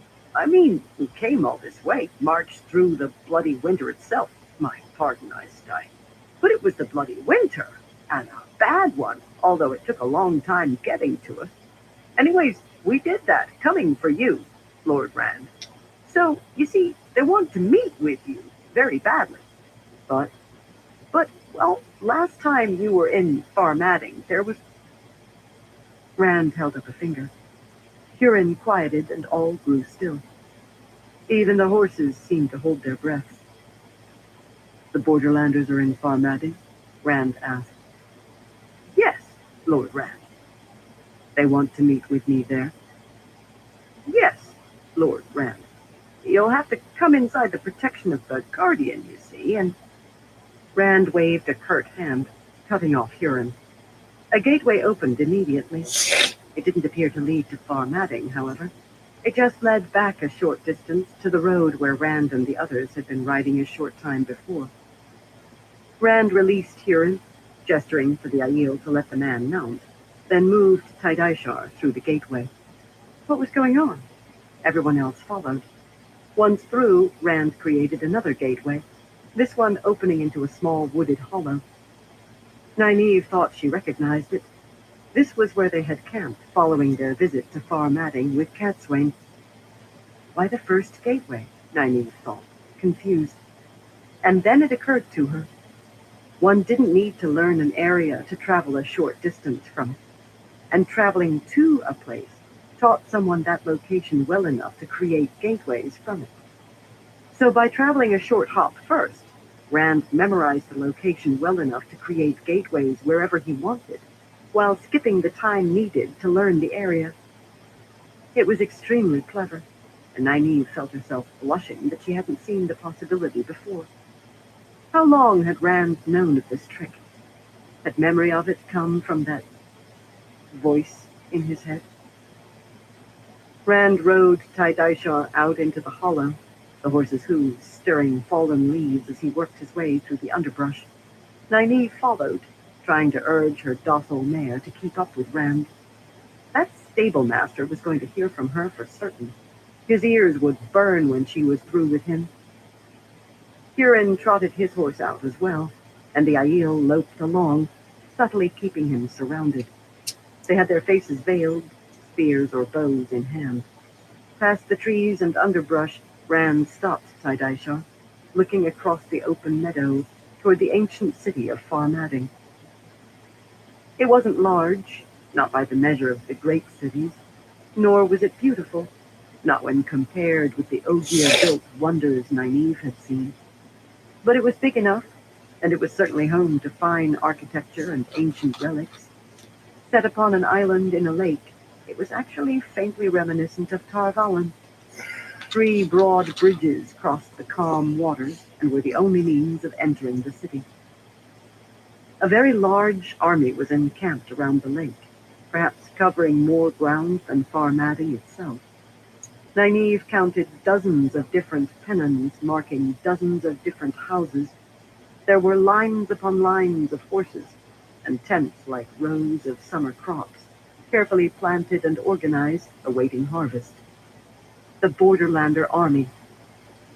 "I've heard of this place," Nave said, riding up, close-cropped dark brown hair ruffling in the wind. He narrowed his eyes, rectangular face dissatisfied. "It's like a steady, only not as safe." Farmading's massive Terangreal, known as the Guardian, created invisible protective bubbles that blocked people from touching the One Power. That could be worked around through the use of a very specialized Terangreal, one of which Nynaeve happened to be wearing, but it would help only slightly. The army looked close enough to be within the bubble that prevented men from channeling, which extended about a mile out around the city. "They will know we've come," Rand said softly, eyes narrowed. "They'll have been waiting for it. They expect me to ride into their box." "Box?" Nynaeve asked hesitantly. "The city is a box," Rand said. "The whole city and the area around it. They want me where they can control me, but they don't understand. Nobody controls me. Not anymore. I've had enough of boxes and prisons, of chains and ropes. Never again will I put myself into the power of another." Still staring at the city, he reached to its place on his saddle and removed the statuette of a man holding aloft a globe. Nynaeve felt a sharp chill. Did he have to bring that with him everywhere he went? "Perhaps they need to be taught," Rand said, "given encouragement to do their duty and obey me." "Rand," Nynaeve tried to think. She couldn't let this happen again. The access key began to glow faintly. "They want to capture me," he said softly. "Hold me, beat me. They did it once in Farmading already. Rand," Nynaeve said sharply. He stopped, looking at her, seeing her as if for the first time. "These are not slaves with their minds already burned away by Grandal. That is an entire city full of innocent people." "I wouldn't harm the people of the city," Rand said, voice emotionless. "That army deserves the demonstration, not the city. A rain of fire upon them, perhaps, or lightning to strike and bite." "They have done nothing other than ask you to meet with them," Nynaeve said, edging her horse closer to him. That Terangreal sat like a viper in his hand. Once it had cleansed the source, If only it had melted away as the female one had. She wasn't certain what would happen if he aimed a weave into the protective bubble of far matting, but she suspected it would still work. The Guardian didn't stop weaves from being made. Nynaeve had been able to craft weaves just fine when she'd drawn upon her well. Either way, she knew that she had to stop Rand from turning his anger, or whatever it was he felt, upon his allies. Rand, she said softly, if you do this, there will be no turning back. There's already no turning back for me, Nynaeve, he said, his eyes intense. Those eyes shifted, sometimes seeming gray, sometimes blue. Today they looked iron gray. He continued, voice flat. My feet started on this path the moment Tam found me crying on that mountain. You don't have to kill anyone today, please. He turned to look back at the city. Slowly, mercifully, the access key stopped glowing. Huron, he barked. He must be close to fraying, Nynaeve thought, his anger slipping out in his voice. The thief-taker rode up to the front of the group. The Aiel kept their distance, however. Yes, Lord Rand? Return to your masters inside of their box, Rand said, voice under control again. You are to give them a message for me. What message, Lord Rand? Rand hesitated, then slipped the access key back in its place. Tell them that it will not be long before the dragon reborn rides to battle at Sheol Ghul. If they wish to return to their posts with honor, I will provide them with transport back to the Blight. Otherwise, they can remain here, hiding. Let them explain to their children and grandchildren why they were hundreds of leagues away from their posts when the Dark One was slain and the prophecies fulfilled. Huron looked shaken. Yes, Lord Rand. With that, Rand turned his horse about and rode back toward the clearing. Nynaeve followed, too slowly. Beautiful though Moonlight was, she'd have traded the beautiful mare in an instant for a biddable, dependable Two Rivers horse like Bela. Huron stayed behind. He still looked shaken. His reunion with Lord Rand had obviously been far from what he expected. Nynaeve gritted her teeth as the trees obscured her view of him. Inside the clearing, Rand had opened another gateway, a direct gateway to Tyr. They rode out into the traveling ground prepared outside the Stone of Tyr's stable yards. The air was hot and muggy in Tyr, despite the overcast sky, and thick with the sounds of men training and gulls shrieking. Rand rode out to where stable hands waited, then dismounted, his face unreadable. As Nynaeve climbed off of Moonlight and handed the reins to a ruddy-faced stable worker, Rand walked past her. Look for a statue, he said. What? She asked with surprise. He glanced back at her, stopping. You asked where Perrin was. He's camped with an army beneath the shade of an enormous fallen statue, shaped like a sword stabbing the earth. I'm certain scholars here can tell you where it is. It's very distinctive. How do you know that? Rand just shrugged. I just do. Why tell me? She asked, walking alongside him across the yard of packed earth. She hadn't expected him to give up the information. He had gotten into the habit of holding on to whatever he knew, even if that knowledge was meaningless. Because, he said, striding toward the keep, voice growing almost too soft to hear, I have a debt to you for caring when I cannot. You seek Perrin out. Tell him that I will soon need him.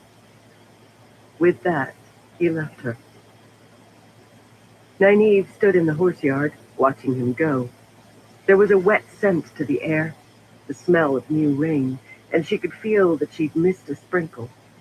Not enough to clear the air or muddy the ground, but enough to leave wetted sections of stone in shaded corners. To her right, men galloped and exercised horses beneath the dun sky, riding across sandy earth between pickets. The stone was the only fortress she knew of with exercise areas for cavalry, but then the stone was far from ordinary. The rumble of hoofbeats was like the sound of a distant storm, and she found herself glancing northward. The storm there felt closer than it had before. She'd assumed it was gathering in the Blight, but now she wasn't so certain. She took a deep breath, then hastened to the keep. She passed defenders in their immaculate uniforms, the upper arm portions ribbed and puffy, breastplates smooth and curved. She passed stable boys, each probably dreaming of one day wearing that same uniform, but for now only leading horses back to the stables for hay and currying. She passed dozens of servants in linens, doubtless far more comfortable than Nynaeve's maroon wool. The keep itself was a towering rock of a structure, sheer walls broken only by windows, except that she could still spot the place where Matt had destroyed a section of stone with his illuminator's fireworks when coming to rescue Nynaeve and the others from their imprisonment. Fool boy. Where was he? She hadn't seen him in quite a long time, since Ebudar had fallen to the Shonchan. In a way, she felt as though she'd abandoned him, though she'd never admit that. Why, she'd embarrassed herself enough in front of the Daughter of the Nine Moons when she'd defended that scoundrel. She still didn't know what had come over her. Matt could care for himself. He was probably carousing in some inn while the rest of them worked to save the world, drinking himself silly and playing at dice. Rand was another matter. He'd been so much easier to deal with when he'd continued to act like other men, stubborn and immature, but predictable. This new Rand with the cold emotions and the cold voice was truly unnerving. The narrow corridors of the stone were still unfamiliar to Nynaeve, and she often got lost. Her disorientation wasn't helped by the fact that hallways and walls sometimes changed places. She'd tried to discount such tales as superstitious nonsense, but the day before, she'd woken to discover that her room had indeed suddenly and mysteriously moved. Her door had opened to a smooth wall of the same seamless rock as the stone itself. She'd been forced to escape through a gateway, and had been shocked to learn that her window looked out from a location 2 stories higher than it had the previous night. Cadswain said it was the Dark One's touch on the world, causing the pattern to unravel. Cadswain said a lot of things, and few of them were things that Nynaeve wished to hear. Nynaeve got lost twice as she wove her way through the corridors, but she eventually arrived at Cadswain's room. At least Rand hadn't forbidden his stewards to grant her rooms. Nynaeve knocked. She'd learned that she'd better, then entered. The Aes Sedai from Cadswain's group, Maurice and Kirill, sat in the room, knitting and sipping tea, trying to look like they were not waiting on the infernal woman's whims. Cadswain herself was speaking quietly with Min, whom she'd all but appropriated in recent days. Min herself didn't seem to mind, perhaps because it wasn't easy to spend time with Rand these days. Nynaeve felt a stab of sympathy for the girl. Nynaeve only had to deal with Rand as a friend. All this would be much harsher on the one who shared his heart. All eyes turned toward Nynaeve as she closed the door. "I think I found him," she announced. "Who is that child?" Cadswain said, leafing through one of Min's books. "Perrin," Nynaeve said. "You were right. Rand did know where he was." "Excellent," Cadswain said. "You did well. It appears that you can be of use." Nynaeve wasn't certain which annoyed her more, the backhanded compliment, or the fact that her heart swelled with pride at hearing it. She was no girl without her braid to be stroked by this woman's words. "Well?" Cadswain looked up from the book. The others remained silent, though Min did shoot Nynaeve a congratulatory smile. "Where is he?" Nynaeve opened her mouth to reply before she caught herself. What was it about this woman that made her want to obey? It wasn't the one power or anything to do with it. Cadswain simply projected the air of a stern but fair grandmother. The type you never spoke back to, but who would give you some baked sweets in reward for sweeping the floor when told. First, I want to know why Perrin is important. Nynaeve stalked into the room and took the only remaining seat, a painted wooden stool. When she sat, she found herself sitting a few inches below eye level, like a student before Catswain. She almost stood up, but realized that would draw more attention. Faugh, Catswain said. You'd hold this knowledge back, even if it means the lives of those you hold dear? I want to know what I've gotten myself into, Nynaeve said stubbornly. I want to know that this information isn't going to end up hurting Rand further. Catswain snorted. You presume to think that I'd hurt the fool boy. I'm not going to presume otherwise, Nynaeve snapped. Not until you tell me what you are doing. Catswain closed the book, echoes of his dynasty, and looked perturbed. Will you at least tell me how the meeting with the Borderlanders went? She asked. Or is that information held for ransom as well? Did you think she'd distract Nynaeve that easily? It went poorly, as one might expect, she said. They've hunkered down outside Far Madding and refuse to meet with Rand unless he comes within range of the Guardian, cutting himself off from the source. Did he take it well? Coriel asked from her cushioned bench at the side of the room. She smiled faintly.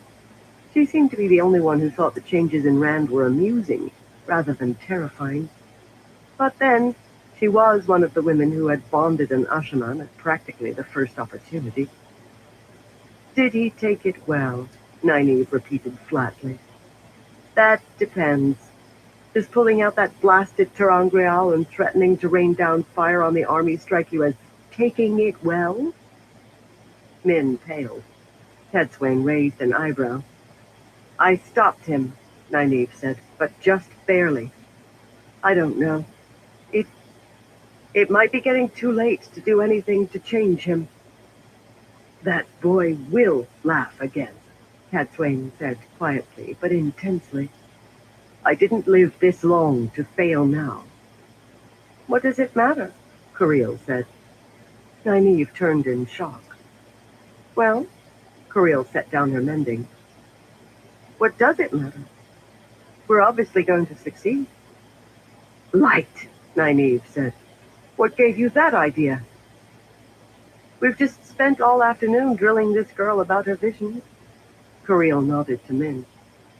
They always come true. And she's seen things that obviously can't happen until after the last battle. So we know that Rand is going to defeat the Dark One. The pattern has already decided it. We can stop worrying. No, Min said. You're wrong. Coriel frowned. Child, are you saying that you lied about the things you've seen? No, Min said. But if Rand loses, there is no pattern. The girl is correct. Catswain sounded surprised. What this child sees are weavings in the pattern from a time still distant. But if the Dark One wins, he will destroy the pattern entirely. This is the only way the visions could fail to occur. The same holds for other prophecies and foretellings. Our victory is by no means sure. That stilled the room. They weren't playing at village politics or national dominance. At stake was creation itself. Light. Can I withhold this information if there's any chance of it helping Lan? It wrenched her heart to think of him, and she had few options.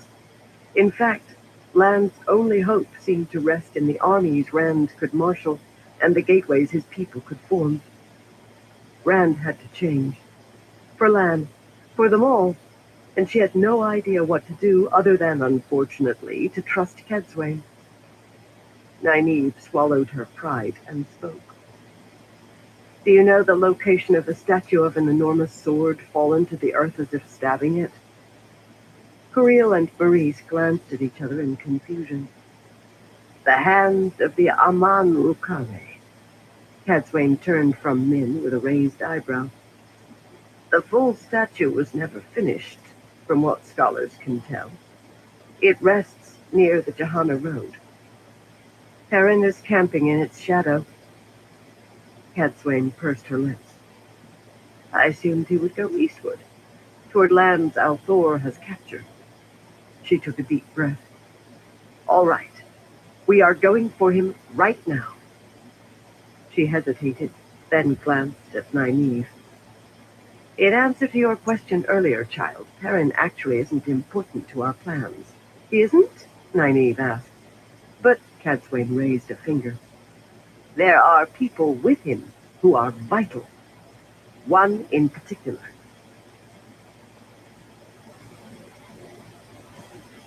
Chapter 45. The Tower Stands. Egwene walked slowly through the rebel camp, wearing a crimson gown, its skirts divided for riding. The color raised not a few eyebrows. Considering what the Red Ajah had done, these Aes Sedai weren't likely to wear the hue. Even the camp's serving women had noticed, selling their red and maroon dresses or cutting them up for rags. Egwene had asked for the crimson specifically. In the tower, sisters had formed the habit of wearing only their own Ajah's color, and the practice had helped fuel the division. While it was good to be proud of your Ajah affiliation, it was dangerous to begin assuming that you couldn't trust anyone wearing other colors. Egwene was all Ajahs. Today the red symbolized many things to her. The impending reunification with the Red Ajah, a reminder of the division that needed to be righted, a sign of the blood that would be spilled, the blood of good men who fought to defend the White Tower, the blood of the dead Aes Sedai, beheaded not an hour ago by Egwene's order. Swan had found her great serpent ring. It felt very good to have it on her finger again. The sky was an iron gray, and the scent of dirt rose into the air, accompanying the bustling motion around the camp.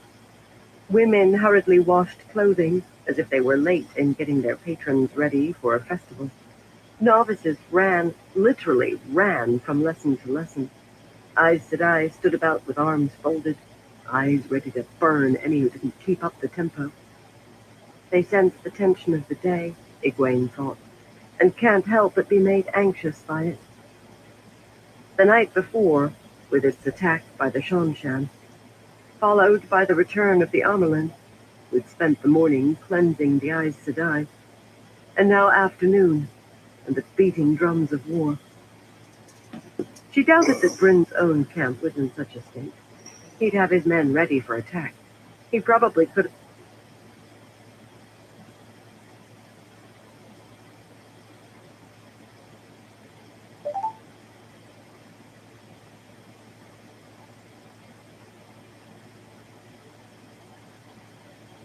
Alright, everyone, I'm going to call into this live for tonight.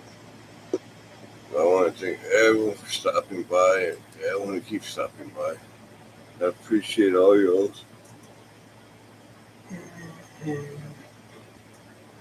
support. Until next time, everyone, y'all stay safe.